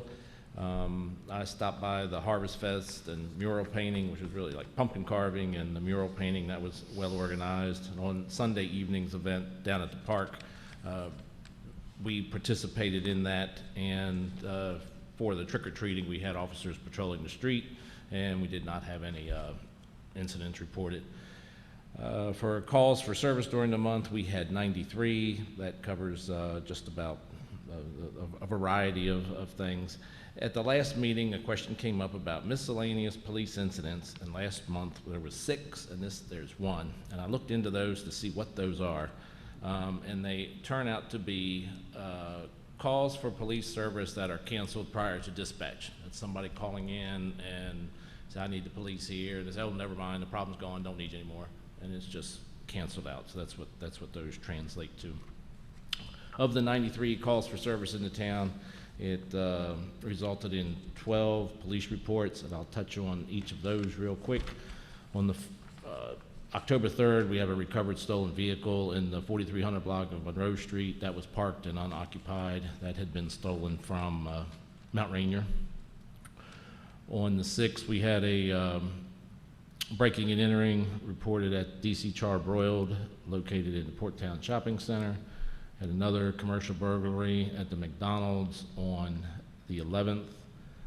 On October 12th, 2 vehicles were broken into and thefts, items stolen while parked at the Porttown Shopping Center. Same thing occurred on, actually it's about the same time on the 12th, another vehicle was broken into. Just incidentally, in those cases, Prince George's County arrested a carjacking suspect that was operating the stolen vehicle that was used to do the thefts at the Porttown Shopping Center. So there's been an arrest in those, and the stolen property was recovered and returned. On the 12th, we had a hit and run at Newark Road and 40th Place, very minor, no injuries. We had a theft, shoplifting at the CVS on the 13th. No arrests. The suspect left in the vehicle prior to arrival. On the 14th, we had the vandalism and the 4300 block of Bladensburg Road. We had a fight reported 4300 block of Monroe Street on the 25th, and that involved members of the same household. One party had left prior to police arrival, and the remaining party was advised reference obtaining criminal charges or a peace order. Theft from auto was reported at the Burger King on the 26th. Theft from auto in the 4300 block of Newton Street on the 27th, and that was a tag that was reported stolen from a vehicle. And then finally, a theft or shoplifting in the CVS on the 29th. For traffic accidents, we had 3 reportable traffic accidents. There's normally more that occur in town, but those involving injury, a vehicle has to be towed, or there's an issue with the driver's license insurance, those reports are written for those. And there was 3, one on the 8th, 3800 block of Bladensburg Road, one on the 11th, 3400 block of Bladensburg Road, and that's at the entrance to Fort Lincoln Cemetery. And just a little bit of geography of the town, the cemetery itself is not located in the town, however the roadway in front is. In that one, minor injury, but both vehicles had to be towed. And on the 24th, 3800 block of Bladensburg Road, traffic accident with no injuries. I had 7 traffic stops during the month, resulting in 22 violation notices. Neighborhood Watch normally meets on the 4th Thursday in November. However, this month it's Thanksgiving, so there will not be a Neighborhood Watch meeting this month. Animal complaints, animal bites, vicious dogs, things of those nature are normally handled by the police officer and/or animal control.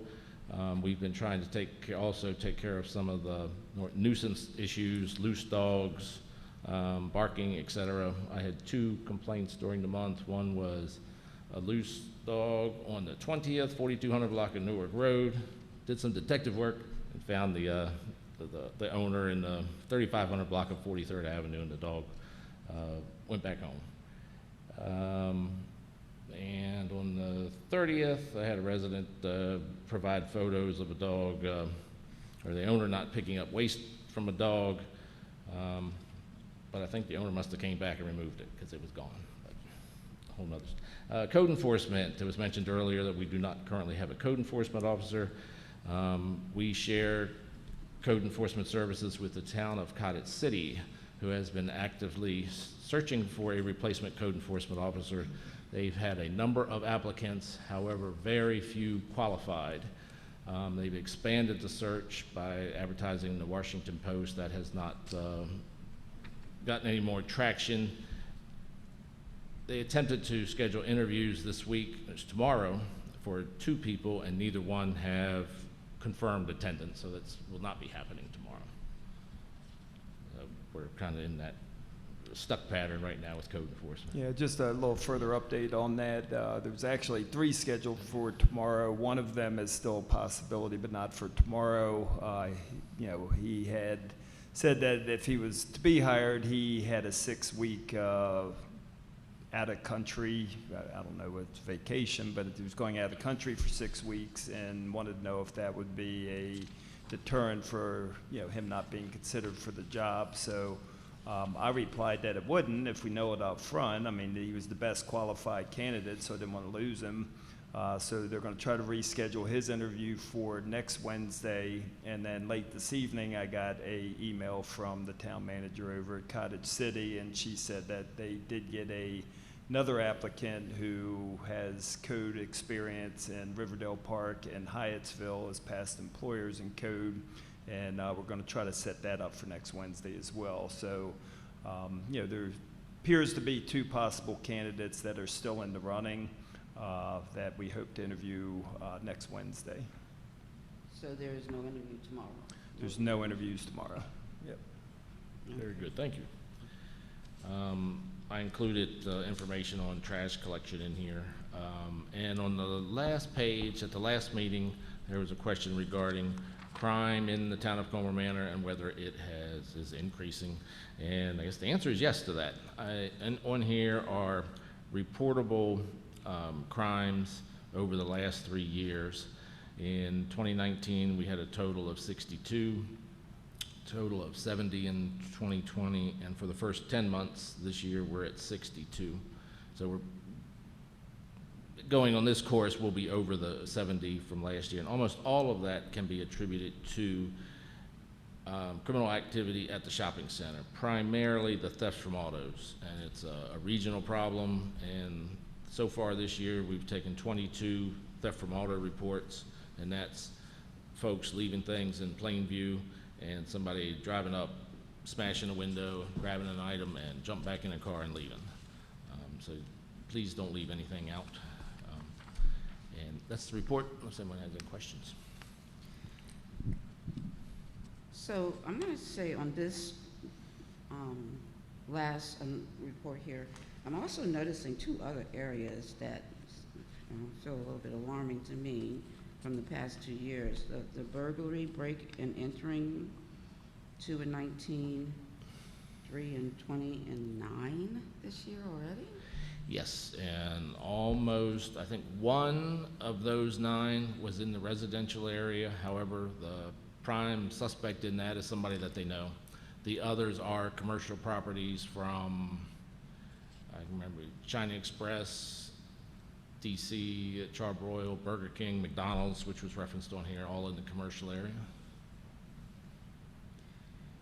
Okay, it's just curious why even those are jumped that much since then. And then the other one actually is the actual motor vehicle thefts. People are stealing cars more? And that, I've got to look at that number. I think it's 7 on there, which looked a little high. And those, from memory, I remember like 1 or 2 a regular stolen auto. That's where you wake up in the morning, your car is gone. Most of the others are what they call jump-ins, and that is leaving keys in the ignition. And I know we've had one in the residential area, leaving the car running in the morning, and the others in the shopping center, laundromat, things like that, that you just running in for a minute, and I see people it do only it all takes the a time. second.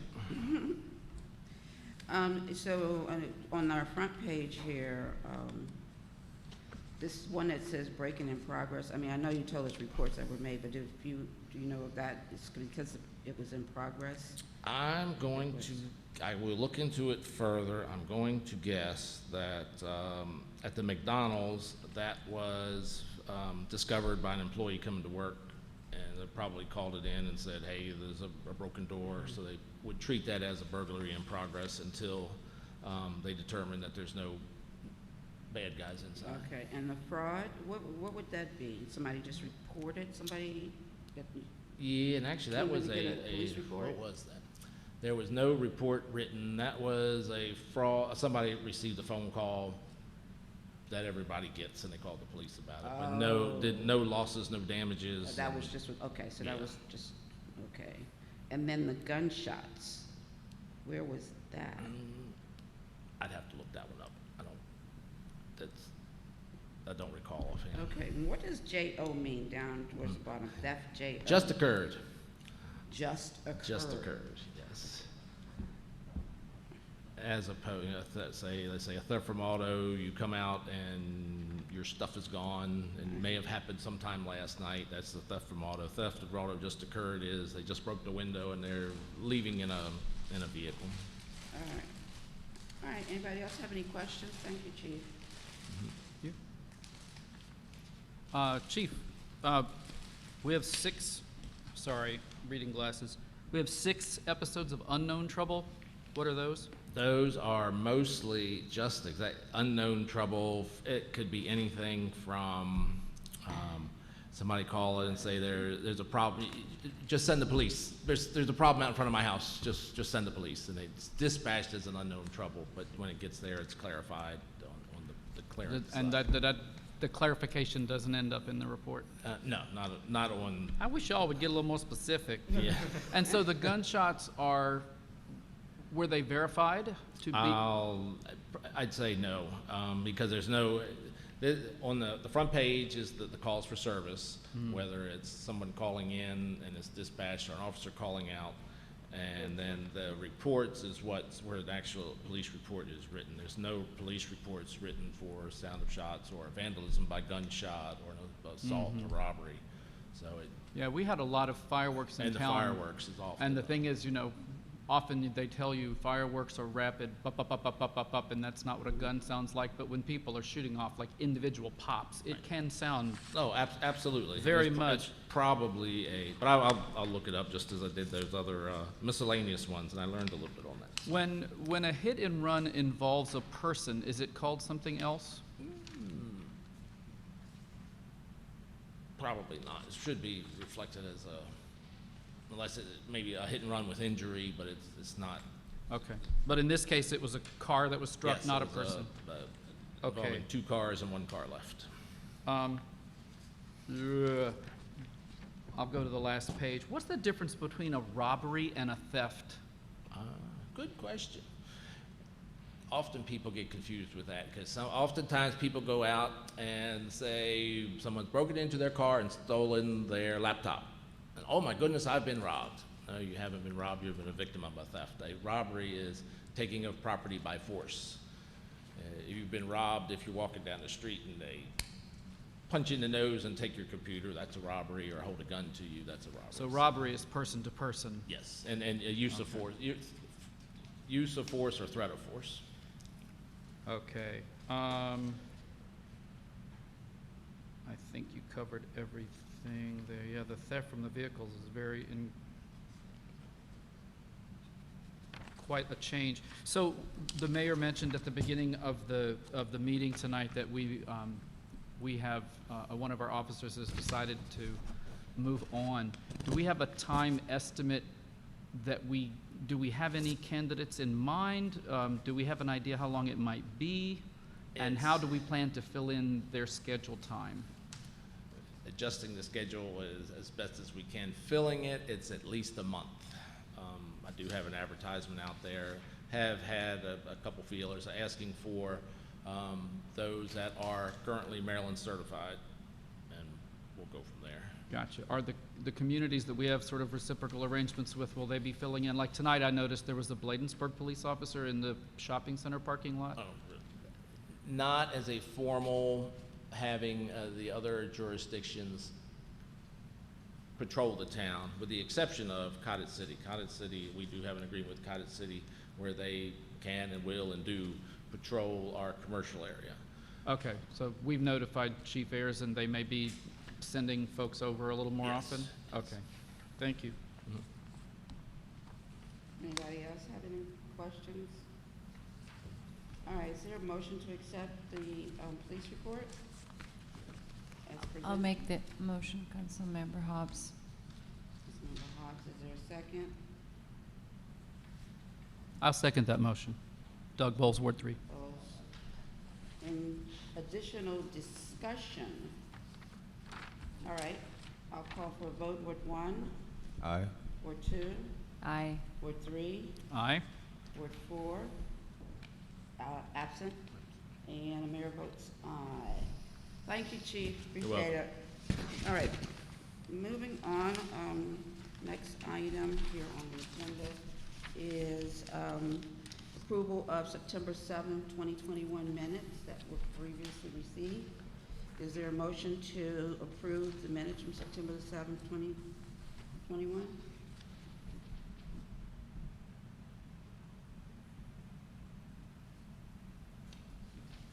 I had one clarifying question for Mr. Baden. We spoke earlier about Yost Park.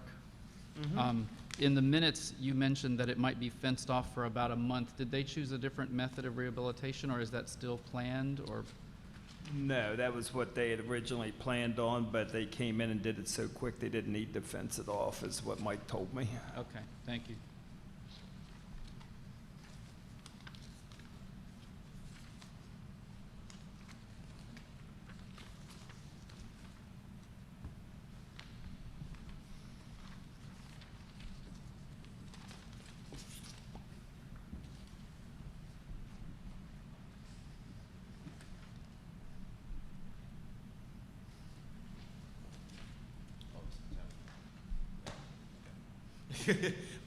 Wrong. Okay, yeah. Did you make it through yet? The document? No more questions for me? Councilman Harding, anyone have any questions? I'll make the motion to accept the work session minutes for September 7th, 2021. Is there a second? I'll second that. Any discussion?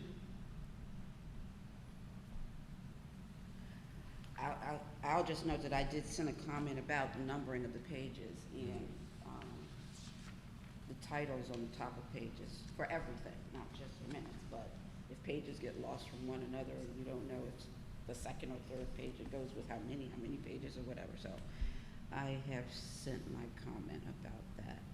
There was a correction, Mr. Councilmember Bowles, personnel. I just had that one, yeah, but that's been, And I think there's, on page 2, where we talk about grant requests in the amount of $37,000 for improvements. I think there should be a dollar sign next to it.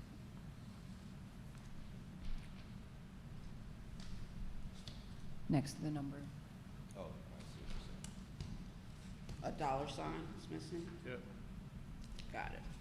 Simple. Okay. Simple changes accepted. Maker of the motion. Yes, I accept the change. Okay, second. I accept. All right, any other discussion? I'll call for a vote. Ward 1, Aye. Ward 2, Aye. Ward 3, Aye. Ward 4, absent. Mayor votes aye. All right, thank you for that. Moving on, the next item on the agenda, which may be already discussed, is code enforcement, but I don't know who put this here and what was going to be the conversation. I'm not sure why it's there either, other than maybe we thought we'd have a further update as to where we were, but I think we've already handled that. Okay. All right, moving on. Added to the agenda is non-citizen voting. Member Harding. Yes, I just wanted to follow up with everyone since we didn't really get a chance to speak with each other after having our meeting with Monica and the rest of our connecting municipalities. In general, she's not here anymore, but I wanted to thank Monica for even creating that platform for us to all get that information and a chance to engage on the topic. Second, I was really pleased with hearing the stories and meeting with our neighboring municipalities to understand their struggles and their efforts to get where they want it to be. So I asked for this to be added to the agenda so that we can, I can get a gist of how everyone felt about the meeting. I've also come to terms with understanding that this will happen with or without us. The only difference is in timing, and that's the how or when. I personally would, before allowing everyone to speak, I personally would like to move towards a referendum of sorts to allow the people to engage in this so that it's not just a dialogue between us at the town hall, that it's a conversation throughout the neighborhood. And yeah, I leave it to everyone to, give me their piece that they got from the meeting.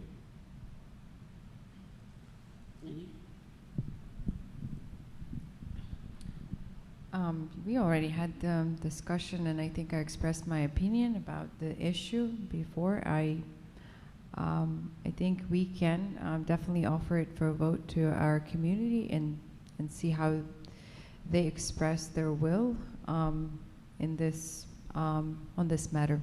Thank you. So by referendum, Councilmember Harding, you're suggesting that it would be on the ballot at the time of the next election? Ooh, that. Or public hearing. A public hearing. Okay. Yes, there we go. That's what I mean.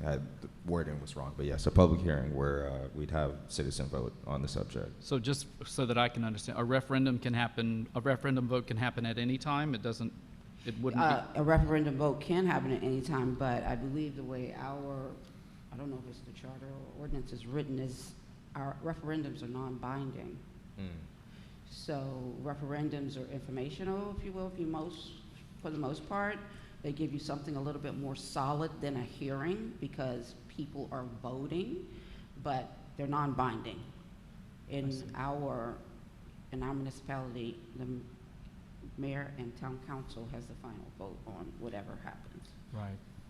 Well, it goes back to what I said. I'd be in favor of a referendum. It doesn't particularly have to be during the election, or it could be something that we do to just gauge how the town feels. And I can honestly tell you, we've had referendums over the last 20 years that I can recall where we voted with the public, and there's been referendums when we didn't vote with the public. So for my thoughts don't go any further right now beyond some of the things I shared earlier. My life's been impacted with so many different things that I have not had the quality time to spend with the issue that I want to. I had started to, right after we had the conversation, of studying up some things of what's happened in different places and things like that. But didn't really have a time to revisit it because I have so much going on and so much happening. So I just don't feel like that I have been able to consume enough information about it. I appreciate the forum Monica established for us to listen to those towns that did vote on it. Just in my own equalizing process in my brain, I felt like I was only listening to one side of a story. And I commend you for bringing that up because I didn't think about it in that way, but as you said that, I am also a person that likes to make decisions based off of gaining both sides of a situation. So for us to only have received, this is a lot of great stuff that happened, I would also like to know why other towns are resisting the idea or don't take up to the idea right now.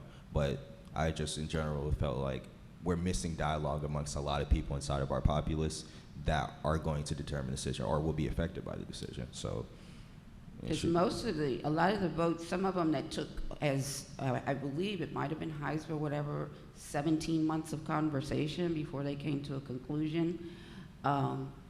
These rooms, which I was not in, but have spoken to people who were in these rooms, were packed rooms of people where it literally was almost 50-50, and almost all of these decisions were made on an edge and not full-blown. And I feel like what's being bought into our environment here is like, this is just simple, it's easy, it's full-blown. But some way or another, in all of these votes that voted to move forward, there's 47%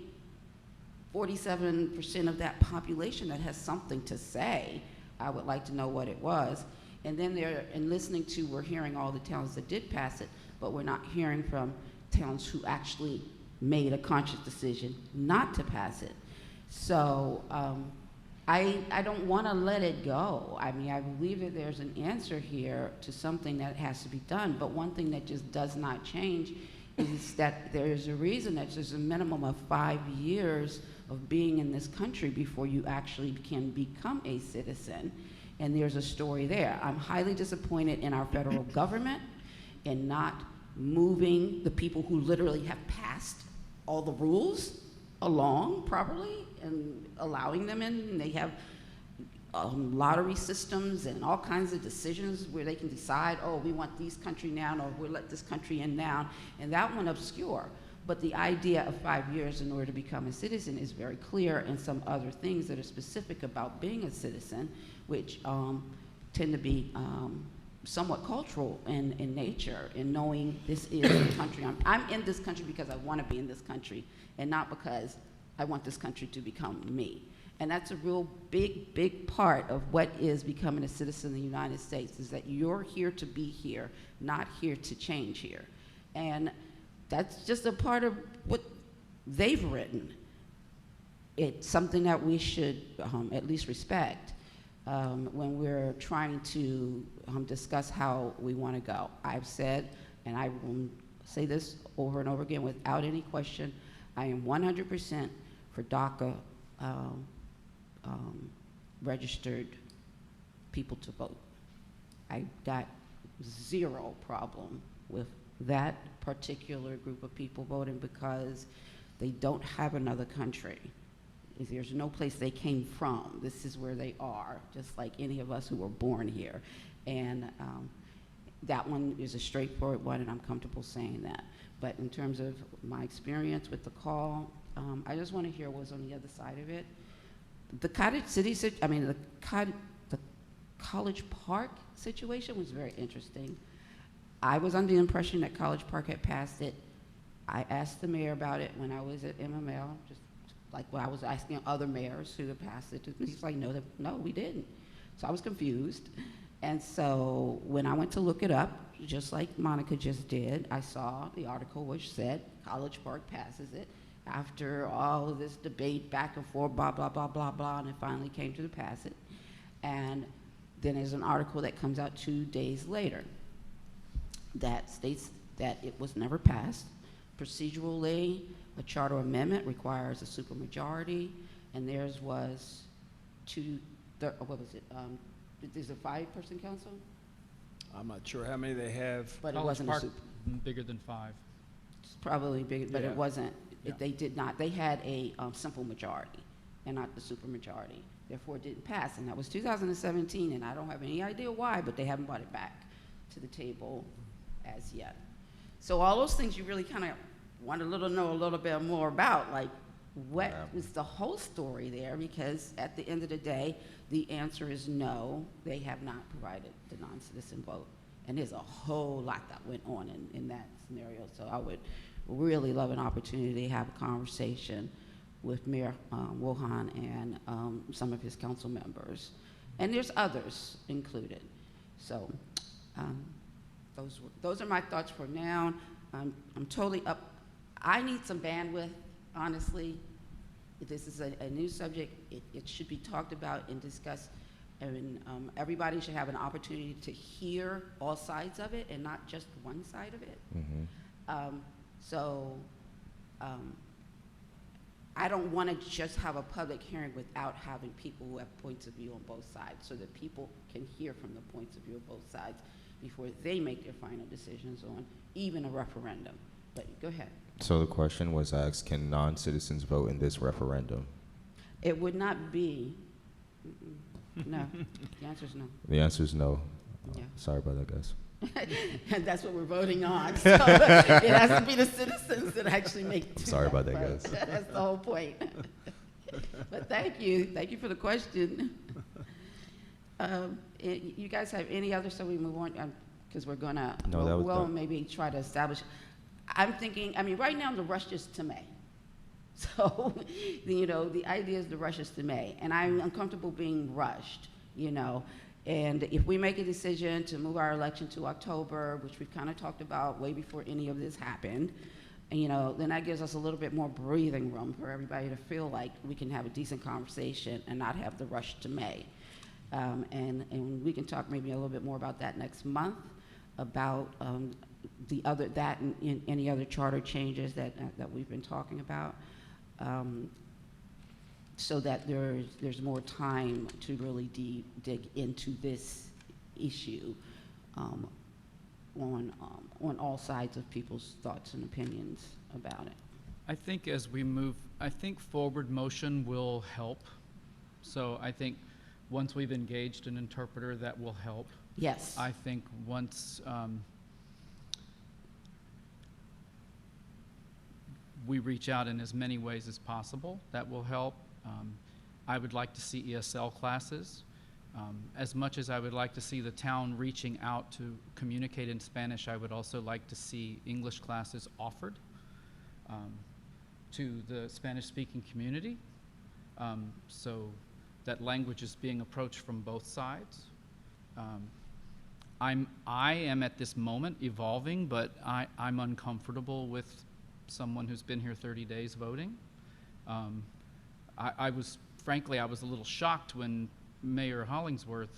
former Mayor Hollingsworth, expressed that the initial proposal in Hyattsville was 14 days. I think that a person should show a commitment to a place before they are voting in that place, and I have to be completely transparent and say that from a political point of view, if someone can inhabit a place for 15 or 30 days and then vote, that implies that those persons could potentially be moved from place to place to change political climates. And I'm not saying that that's what's going on, but that's what that could enable. So for me at this moment, a year of residency, I think, would be a minimum. I'm open to changing my thinking on that, but that's where I'm at. I'm not comfortable with 16-year-old voting. What I've been thinking about, and this is what I meant earlier when I said a youth council, was the creation of a Colmar Manor Youth Council, an adjunct body to our own, of younger folks, maybe 13 to 17, 14 to 17, who could become empowered to participate in our local government and speak at, and potentially, if we chose to, allow them to vote on some issues with the council so that we could engender youth involvement in government and grow young politicians and young public servants that way. 16-year-olds voting, I'm not comfortable with that at this moment. I'm an educator, and I was also once 16. And I know that at 16, I either did what my mama said or I did exactly the opposite, and I really wasn't thinking things through. But I do know that there are youth who are old souls. So I'm evolving on this issue, and I think that Monica is doing the right thing by coming to the table and asking for everything, because that's how you bargain. That's right. But I think that Colmar Manor has the right to fashion our version of this in whatever way we come to. I do think it's inevitable. I do think it's the right thing to do. It's the degree to which we do it that I'm still evolving on. And so I'm a very open-hearted individual. I also think there are many ways to become involved in a community and have your voice heard, aside from voting, which is not to say that voting is not earned or worthy. But as we have said, butts in seats makes a big difference. So I would like to see the community come up, and if they come up every week and we can't understand them, their point is made. That's a very good point. If they get up to the microphone and speak Spanish and we all go, their point is made. So keep coming. keep speaking, keep doing what you're doing, and I hope that these conversations will continue on a regular basis so that we do send the message that we are taking this seriously. And while we don't necessarily need or want to be rushed, we care and we want to move in the right direction. That's what I will say at this moment. All right, yeah, I mean, and I have to agree a lot of what you're saying.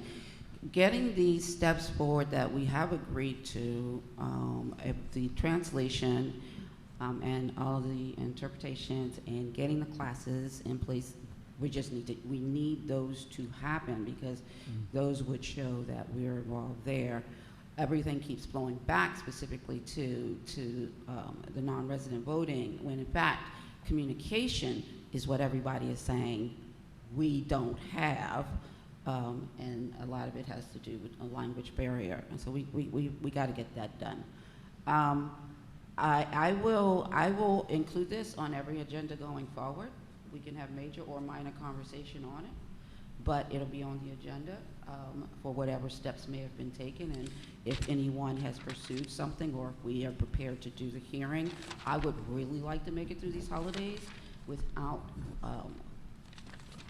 the massive process of going through and preparing for hearing and everything that we need to do. We are in the holiday season, and it goes mad at this point with events and activities and all the other things that we're planning for.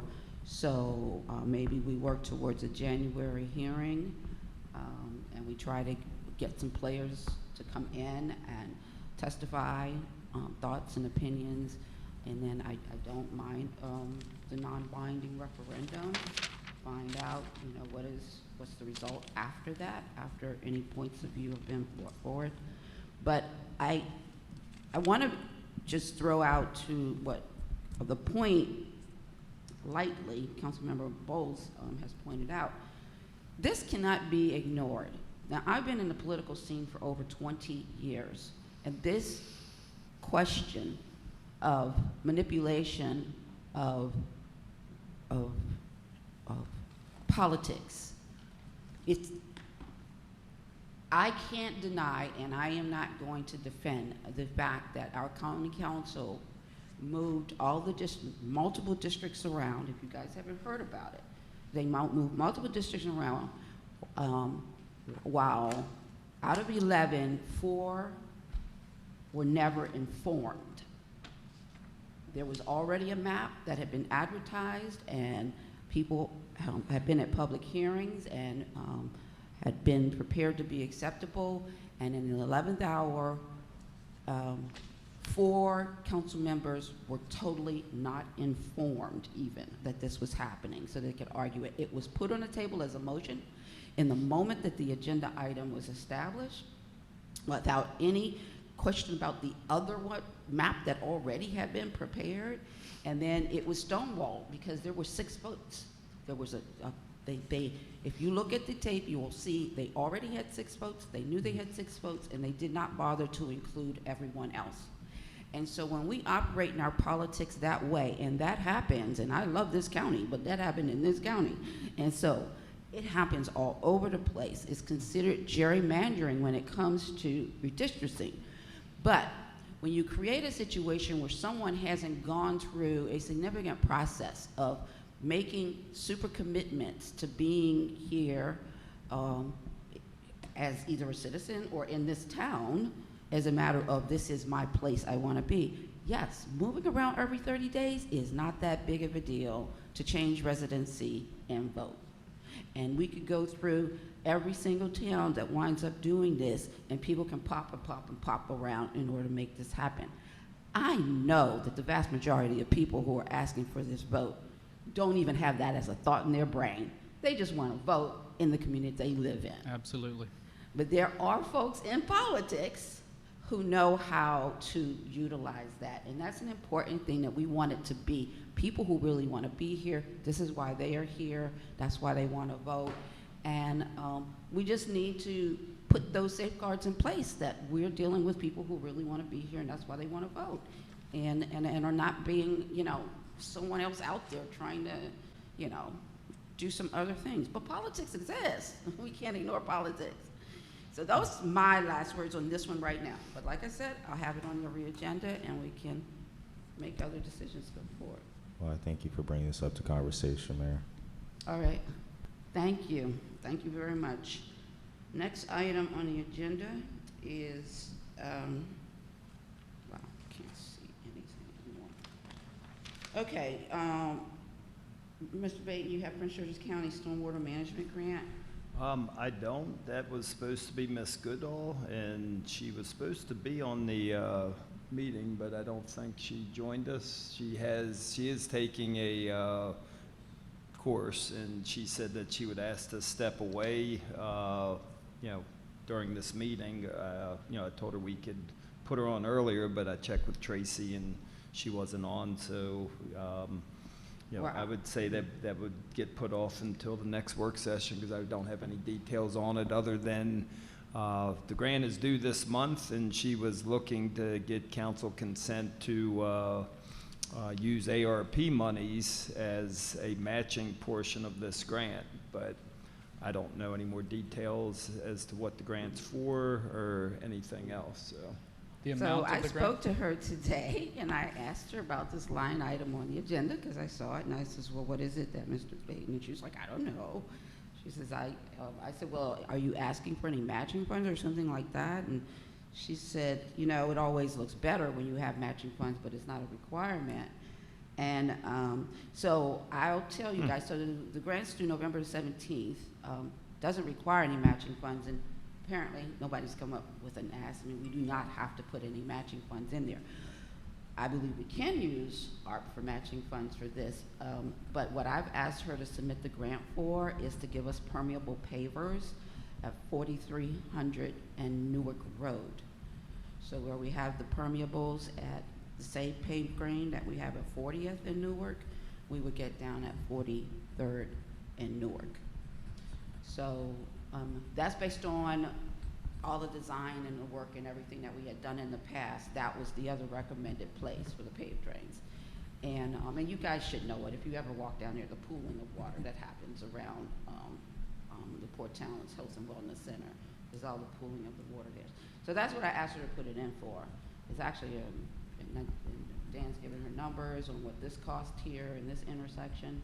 And that would be another leg in our Green Street, and that's what she's submitting it for.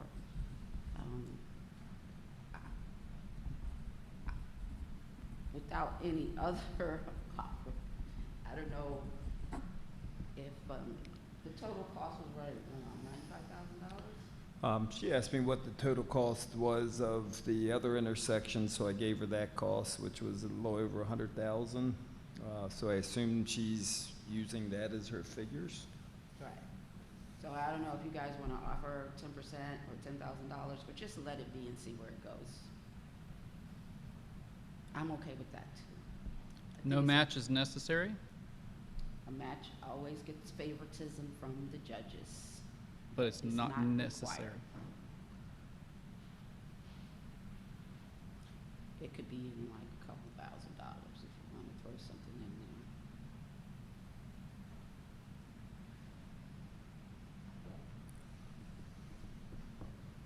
there. But the grant's due November 17th, so we can move forward without requesting the match. And there'll be a lot of other projects we're going to be looking into. But if somebody wants to offer a motion to put in a match.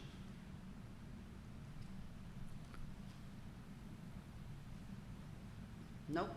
Okay, I'm going to go on to the next one. It would be nice to have Ms. Goodall to talk about it, but I just don't have enough information now to make that decision. Yeah, the only thing she said to me, well, we know, let's just take the information we know.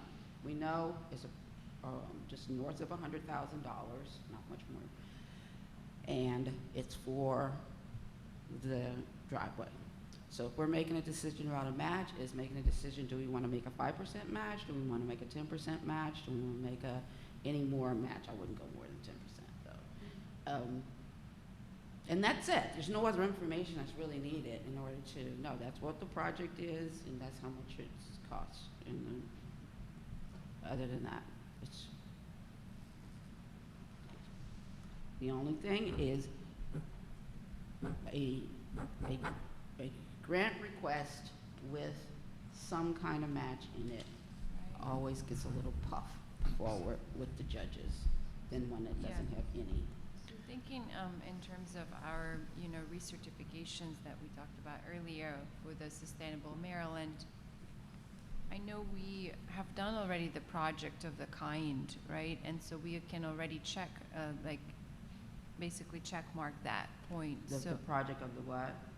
Was the permeable pavers on the New York and 40th Avenue? Oh, no, the new ones will definitely count. So that, the one that is installed will count, but having the same project, I don't think it would, Oh, it will definitely count. it will definitely count. Oh, yeah. The more intersections we can do, each one of them will be in addition to our But numbers. I think they're looking in terms of variety, in No. terms of various categories you have to complete and fulfill, not just doing the same one. But it's the stormwater management. I mean, it's just like if we were to get 10 residents in town to have rain barrels, we would not suddenly stop looking for grants for rain barrels because we already fulfilled this one time. The more we do the things that are environmentally sustainable, the more points we're going to get. So dealing with them, I don't see where they're like, oh no, do this kind of a project, now go jump and do this kind of project. I see them as saying, do this kind of a project 10 times, so that you're growing and expanding on a type of project, as well as the diversity of projects, but it's not limiting. And maybe Mr. Bain could remind us, how much did the town paid for the current permeable pavers? How much was the grant, and how much, I believe we had to come out for additional funding out of our pocket. That has been increased. Rough figures, the grant that was left was about 89,000. Town put up close to 20. So we had a 20. And that was the increased cost. I don't think we budgeted for that, right? Initial cost was supposed to be less. Right. When the pricing came in, it was more than what we had budgeted. We actually cut back the amount of pavers that were, going to be installed there to try to keep the cost down as well. I mean, and if I can just add to it, so the money that we had left over to do the permeable pavers were not initially for the permeable pavers.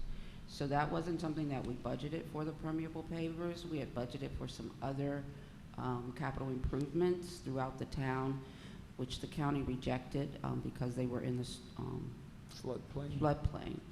So this was just money we had left over, and it wasn't the actual budget for the pavers. It was from a community development block grant. It was from the community development block grant that we had gotten for sidewalks and streets.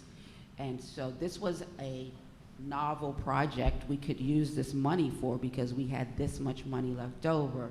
So there was the 89,000 left over, and then I think that there was a budget. So then at that point, I think there was estimates that came in somewhere around, let's say, 95,000. And so we're like, okay, that's where we're gonna go, and we agreed to put in the extra 5,000 or 6,000. But then it came in higher, and that's the vote you're remembering, is that last one, because that estimate came in higher. Well, we also had the engineering costs that bumped it higher. That's what bumped it higher, was the engineering cost. So it was, I just don't want you to think, oh, we budgeted for 89,000 and we wind up spending 105. We didn't budget for 89,000. We budgeted more for close to 100,000, and then came in that last engineering bolt that we had. Right, when we first came in last year, we had to adjust that number. Yeah. My issue with this is that we initially discussed how to use the ARPA funding, and we talked about engaging a professional guide on this. And so now in this meeting tonight, we're being asked to move 5,000 for something, and now a potential expenditure of almost $100,000, or some version of it, some matching thereof. And this does not include any pre-examination. This is the first we're hearing of this. The citizens have not been involved in this discussion. There's been no vision decided on how to use the ARPA funding. There's no guide, and there's no citizen committee like other communities have formed. And so I'm concerned that we're starting to chunk away at this funding, And so if we do go to our citizens and say, let's form a committee and talk about the use of these funds, we're already going to have to say to them, well, this much has already been spent on this and this much has already been spent on that. And that doesn't feel very empowering to the citizens, and this feels very last minute to me. So I'm uncomfortable. So just so I can say, I'm on the same page that you're on. I mean, and that's the reason why you don't feel me pressuring you to do a match on this. A match would be $5,000 or $10,000 at the most. I'm not pressuring it. I do know that it works better, but I am on the same page. I am in no hurry to spend ARPA money, and I feel people all over the place are, and they just want to go out and do, and I'm still on the same page. With our limited resources and our limited capability right now, this is a 4-year set of money that we can do everything that we said we have to do. There's just no Colmar Manor is not disappearing if we don't go out and spend $250,000, $300,000 right now on ARPA. So I want to do our citizen thing. I want to do our assessments. I want to do all of that. Now, the piece that I have to disagree with you on is that this particular thing that we're putting in the grant for, because I'm not asking for $100,000 out of our ARPA money. We're talking about getting a grant for $100,000 from Chesapeake Bay Trust. We went through a lengthy process with a professional firm, and including community involvement. We had long spreadsheets going across the table in here. The community come in, look at, do their recommendations, but we did the whole thing. This project is included in that. So we're not stepping out of a project, but that's separate from whether this ARP money goes there or not. Are there county monies available for this? Because we were approached by Delegate Ivy, who wanted to come here and walk with us through the town, and that's never yet happened. There is a lot of drainage issue down there. I went around town and did some photography after the last rain, and one more intersection in at Newton and 43rd. All 4 sides of that intersection pool, and the water does not drain into the storm drain. Yeah. So it's a real significant issue. But I feel like we keep having conversations about things and then there's no follow through. So I don't know anything about Councilmember Ivy talking about coming here and doing not Councilmember, Delegate Ivy, and he Delegate Ivy. He attended one of our meetings. Right, I remember when he attended the meeting after the flood in 2017 or whatever. No, this was after. This was after. It was, Yeah. He came and met with us, the new council, and he asked us if we could help identify some places where there is pooling and poor drainage issues, and that he would like to come and walk with us. He mentioned the potential raising of the levee to a new height. So this discussion has been had. My concern is that, are there other sources of funding? My walk with Megan, for instance, if we go with the trail that is the closest in to Colmar Manor, there's money coming. That means that drainage issues can be addressed, fencing can be addressed. There are issues that can be addressed with that money that is not ARPA money. But I'm confused at the conversation we're having right now. Right now, the only thing we're talking about is the Chesapeake Bay Trust grant application that's going in on November the 18th, and we don't have to talk about anything else. I mean, there's a question about ARP money. I don't want to be in a conversation about ARP money right now because, it's just it's put on the table that yes, ARP money could be used as a match for this. That's just the true statement. But I'm of the opinion and the preference that we wait till we've gotten through all, we've done the steps that we said that we're going to do with the residents and with the assessments before we make decisions on spending ARP money. Can we spend a little bit here or there? I don't really have a problem with that as long as it doesn't go too far. But, so I'm not going to just say no if you wanted to do a match, but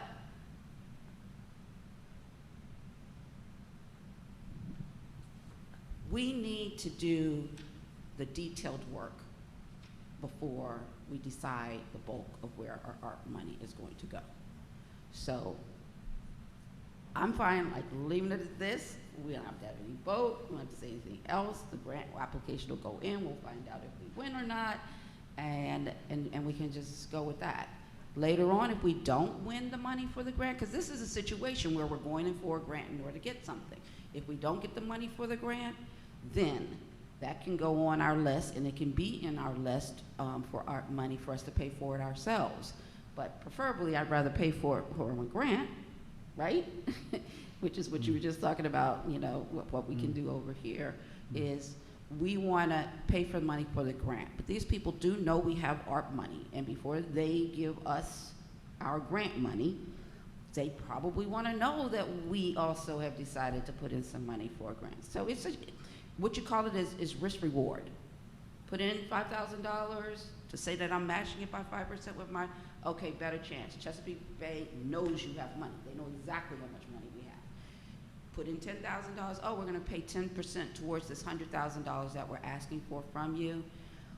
They're gonna look at that and they're going to say, okay, they're using some of their money and not hoarding it. Otherwise, we just say, no, we're not even gonna try for the $100,000 and we just walk away because we don't wanna get turned down. It's a risk reward thing. You can go in with nothing, you go in with a little bit, or not go in at all. I definitely am not for not going in at all, but somebody else who goes in with a little bit of money is gonna have a better chance than us. Although we have a really good project though. A project they really like and I think they wanna be attached to. So that's what we got going for us. I'm gonna move on to the next agenda item. Somebody. Yes. Okay, which gets us right back into the same conversation again. So this is 20722 vaccination drive. So North Brentwood has acquired the relationships necessary to be able to have a drive for COVID-19 vaccinations over at the Brentwood Community Center, North Brentwood Community Center. And she wants to focus on the 20722 zip code. I sent you guys what she's proposing as an MOU last week, and what she wants to do is offer meals on November the 20th to those who come to get their shots, and then offer a $50 gift card on December the 11th, a Walmart gift card for those who come to receive a vaccination. And what the group has come to conclusion is that what they wanted to do is they want a commitment of no less than $5,000 per town from the coronavirus fiscal recovery funds, and that are explicitly for COVID-19 pandemic, and which is to buy the 200 gift cards from Walmart. 200, I count 200, isn't that 400? 20,000 divided by 50, I think it was 400.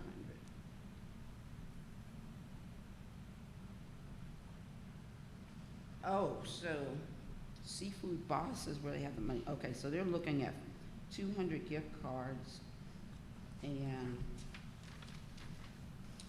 then expecting to spend the other $10,000 in food? On food.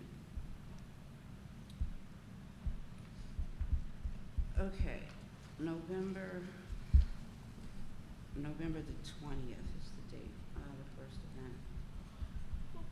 All right, so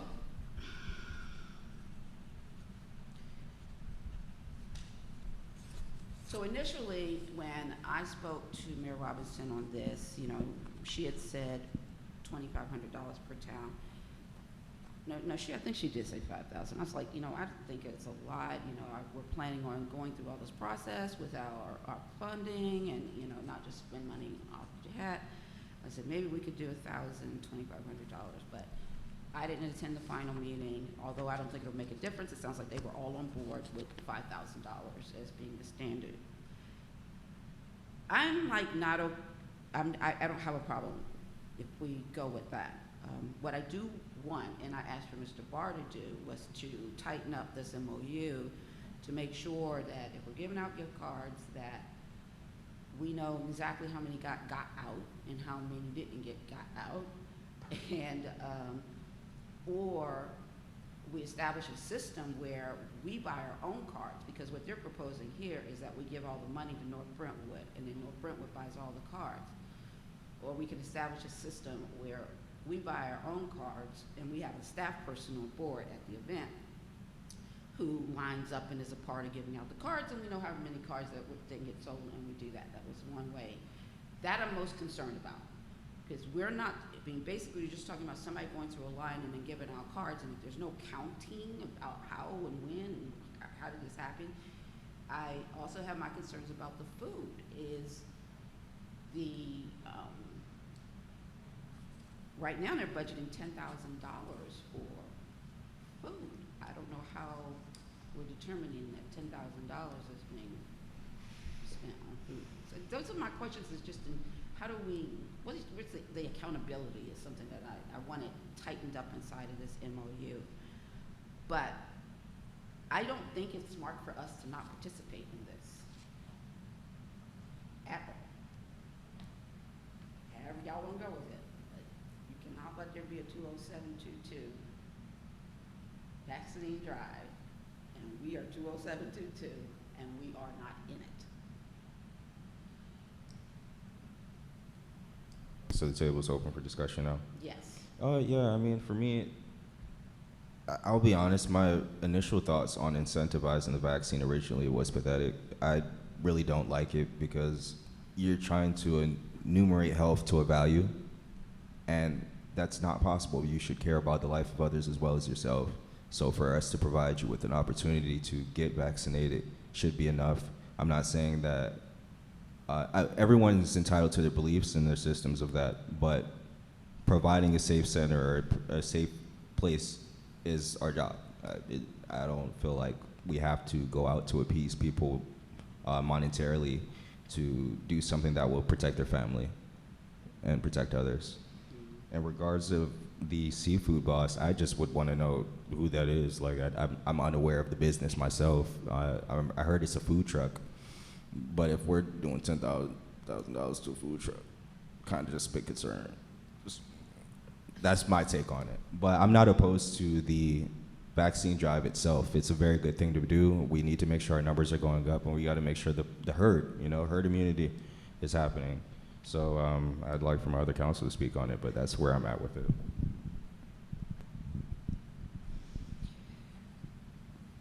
I'm very, kind of torn on this incentive as well. I understand that just recently the county announced that vaccinations are available now for kids 5 and up. So I see that we're trying to give, money to a child basically, but it seems like we're not giving them to a parent. And so I understand, maybe it's a holiday time, it's another way to give, to help people out. I'm looking at it from this perspective maybe. I'm not sure if that would actually, help make that decision about vaccination, like enforce that decision, to do that. So if the family is coming to vaccinate, they probably have, gathered enough information and came to that conclusion on their own, maybe by talking to other people. But I just don't think how it will kind of enhance it. I don't know. I know there's one but here in this memorandum of understanding that the vaccination will be open to any Maryland resident. So that's, we wouldn't be able to control we will put the money down basically for the good of Maryland because we're in Maryland, but we won't be able to say where the people are coming from. So it is one of the issues that I brought to the table to the group because I felt like that they separated this money to each of us as municipalities and groups for a purpose. And that's for that money to serve in our community. And so when we did this drive, and I don't have a problem with the drive being open up to everybody, but if we're gonna do an incentive where we're spending our money that's been given to us, I asked, could we only give the money to 20722? And so I got pushed back. I mean, If there's a team of us here who wants to do additional pushback, I can push back a little bit more, but it shouldn't be that hard to know who's coming from 20722.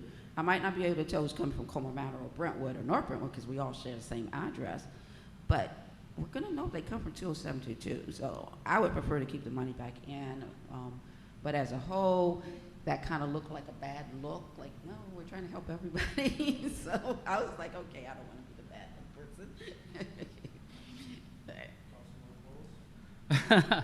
I have 7 questions. Did you say 7?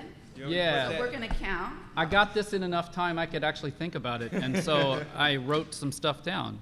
And I will be completely transparent and say that I've spoken to some politicians in part of 20722 to see where they're at on this too, because my initial response to this was, what are you talking about?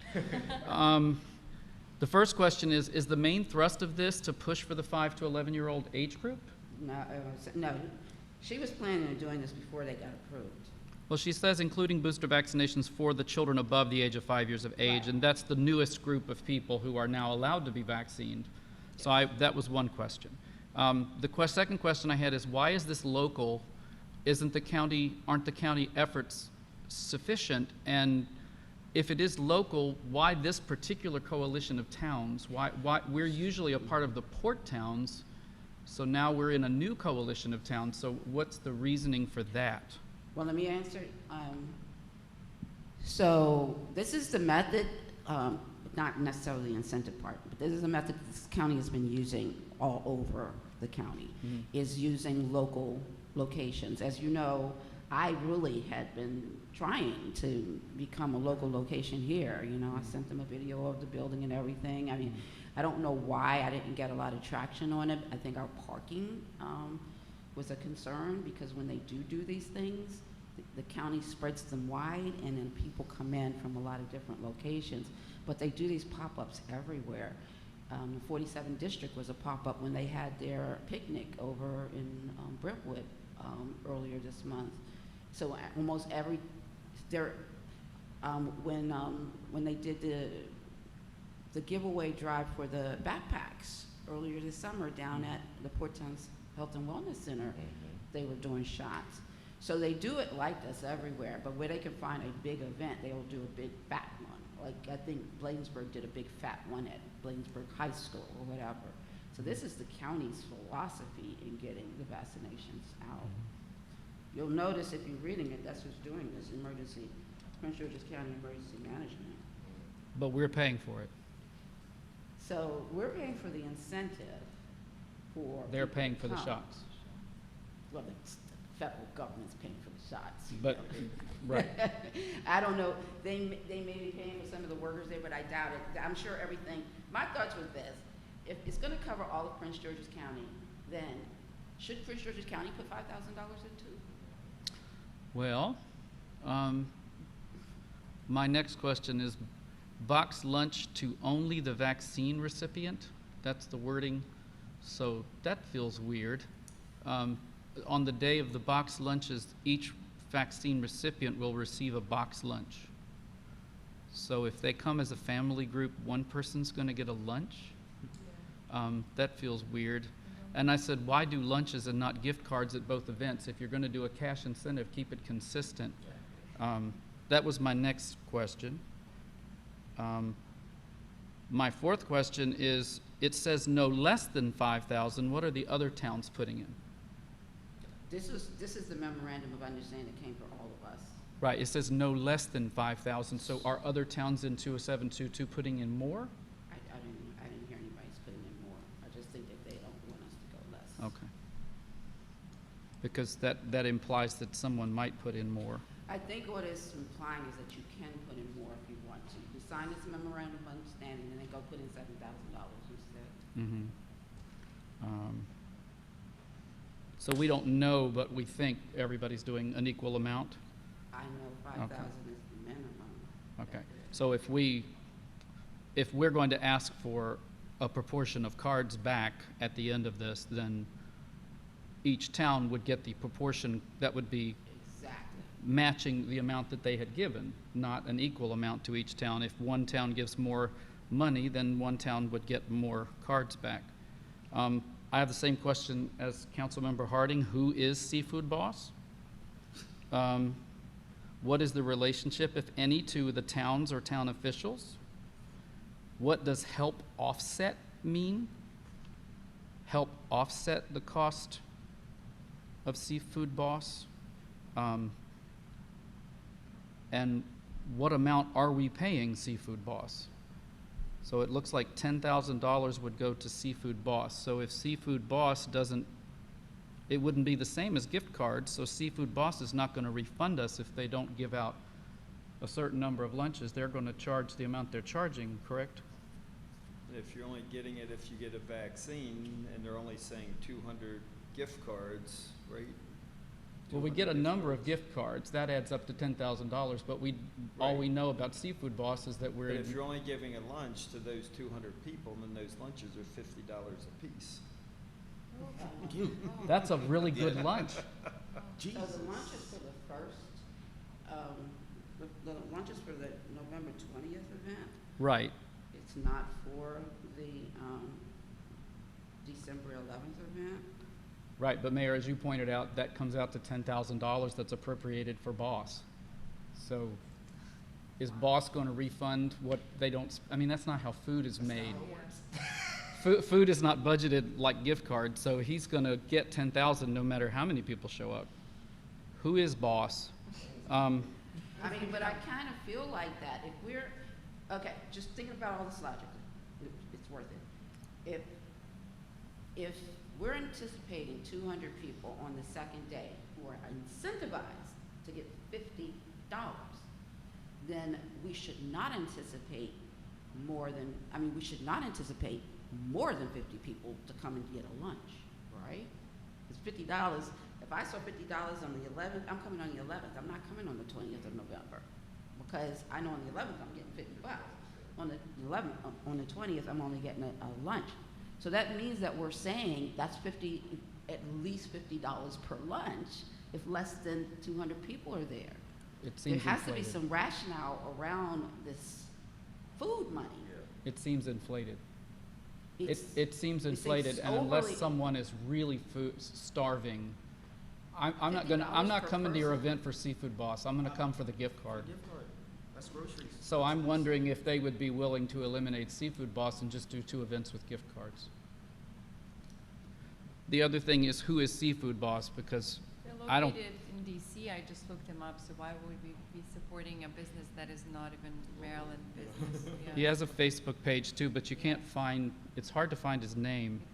Exactly. My next question was, why is this open to any Maryland resident? That's been asked already.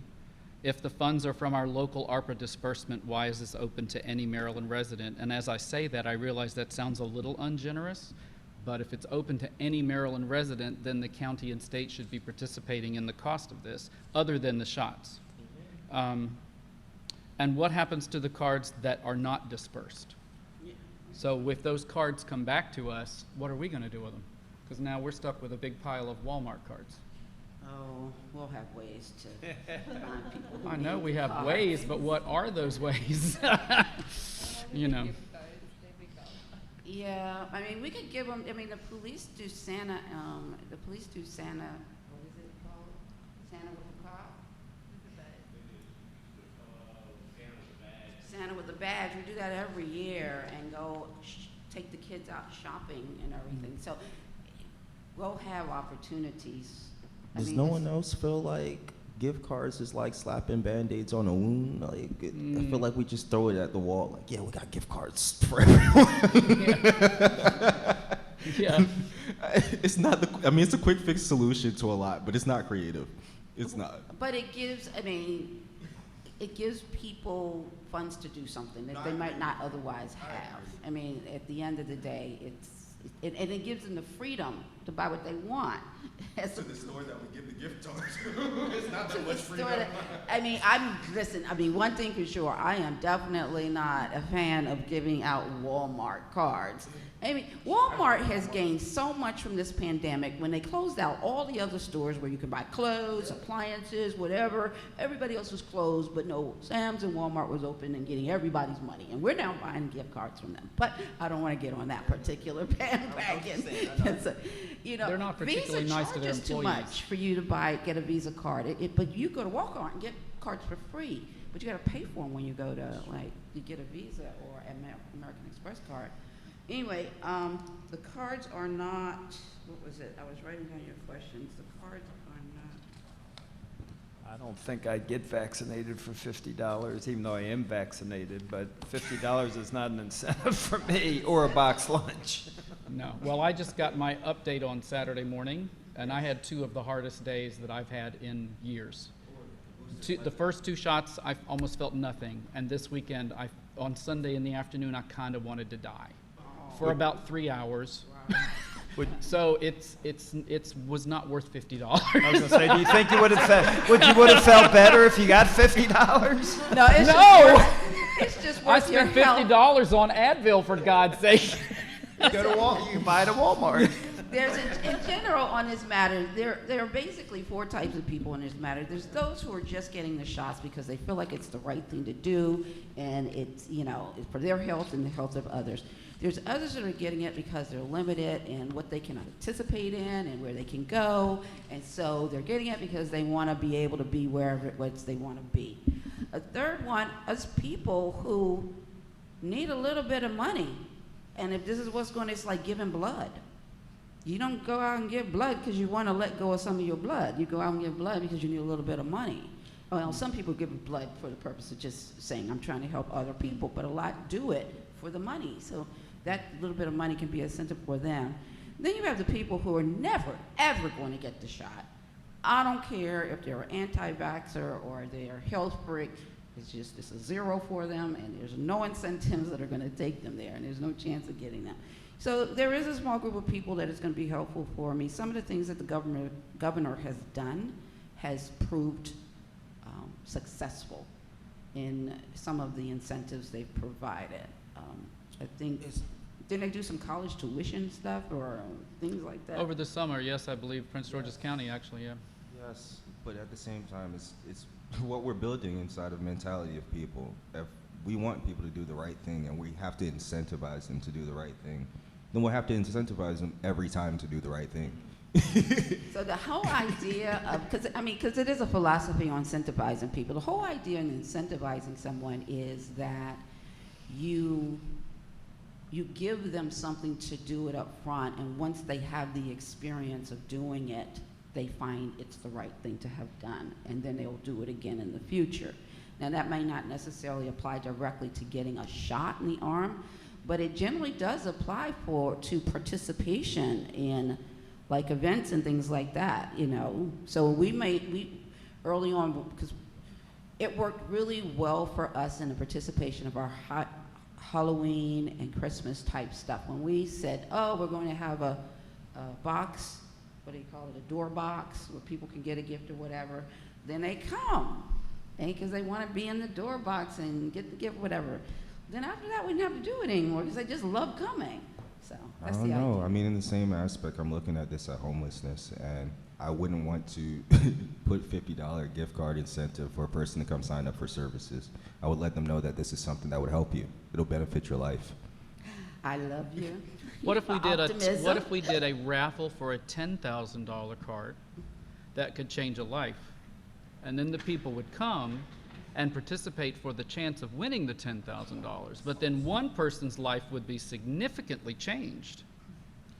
I don't dislike that idea, but one thing I will add, there's a lot in our homeless community that I know of that have gotten their shots because they had the incentive. No, a lot of them got their shots with incentive. It was free. They just the one we had right there at the health department. The entire people down there, right there at the car wash. Did they get fed? They got They got fed. They got fed, but like the food was there. Like they just were there and they got food from the guy. But the shots they went and just did because it was there, and they said, you know what, you're right. We're gonna be outside already, giving us free shots. Why not take the shot? I don't know. I'm just Well, I appreciate your opinion, but I'm going to say the incentive world is here and around, and I don't think that agree will. with you. I just know what it builds because we have an entire homeless section of people that continually ask for money inside of our shopping center because that's the incentive that they get. They get what they want right there immediately because they get the money. So I don't know. It's just me. I don't feel like we're looking at this in the right angle. I say if we're not going to feed them, we should be teaching them how to eat, and find food. So if we're not doing that, then let's do the latter. Give a man a fish, he eats for a day. That's right. And if we're not feeding them, we should be teaching them how to fish. And if we're not teaching them how to fish, we could at least feed them. Well, and this I guess gets back to one of my objections, which is we have this chance to use this money in a really creative, surgical way. And this feels like, let's throw $10,000 or $5,000. Let's throw $5,000 at this quick fix issue. It's in the ARPA funding. Let's just do it. That's what it's called. It's called throwing something. You know, and Everybody I talk to, that's what they say to me. I say, well, I'm like, that sounds like a lot, and we haven't really thought, but it's from the ARPA fund. Do you have people doing that in the other towns? It's just like, it's there, let's go. No. No, they haven't discussed it, so just like us. I'm like, University Park's discussed it, but they've got a methodical process. College Park is giving half of their $21 million to reparations. To where? the reparations? To the Lakeland community, which was absolutely devastated by College Park. And they're choosing out of 21 million, they're giving, I think, 11. And they haven't decided how they're going to spend it, but they've decided they're going to do it. It was in the paper the other day. $11 million to the African American community and Lakeland. That's creative. Now, Well, I'm going to give you guys a second to think about what y'all want to do. In the end of the day, I feel like I'm being peer pressured. blaming The you other guys. towns are doing it. At the end of the day, it's all on y'all. Oh! Take a quick recess. Oh! And I'll be right back. Do I need to go get more water? Councilmember Hobbs is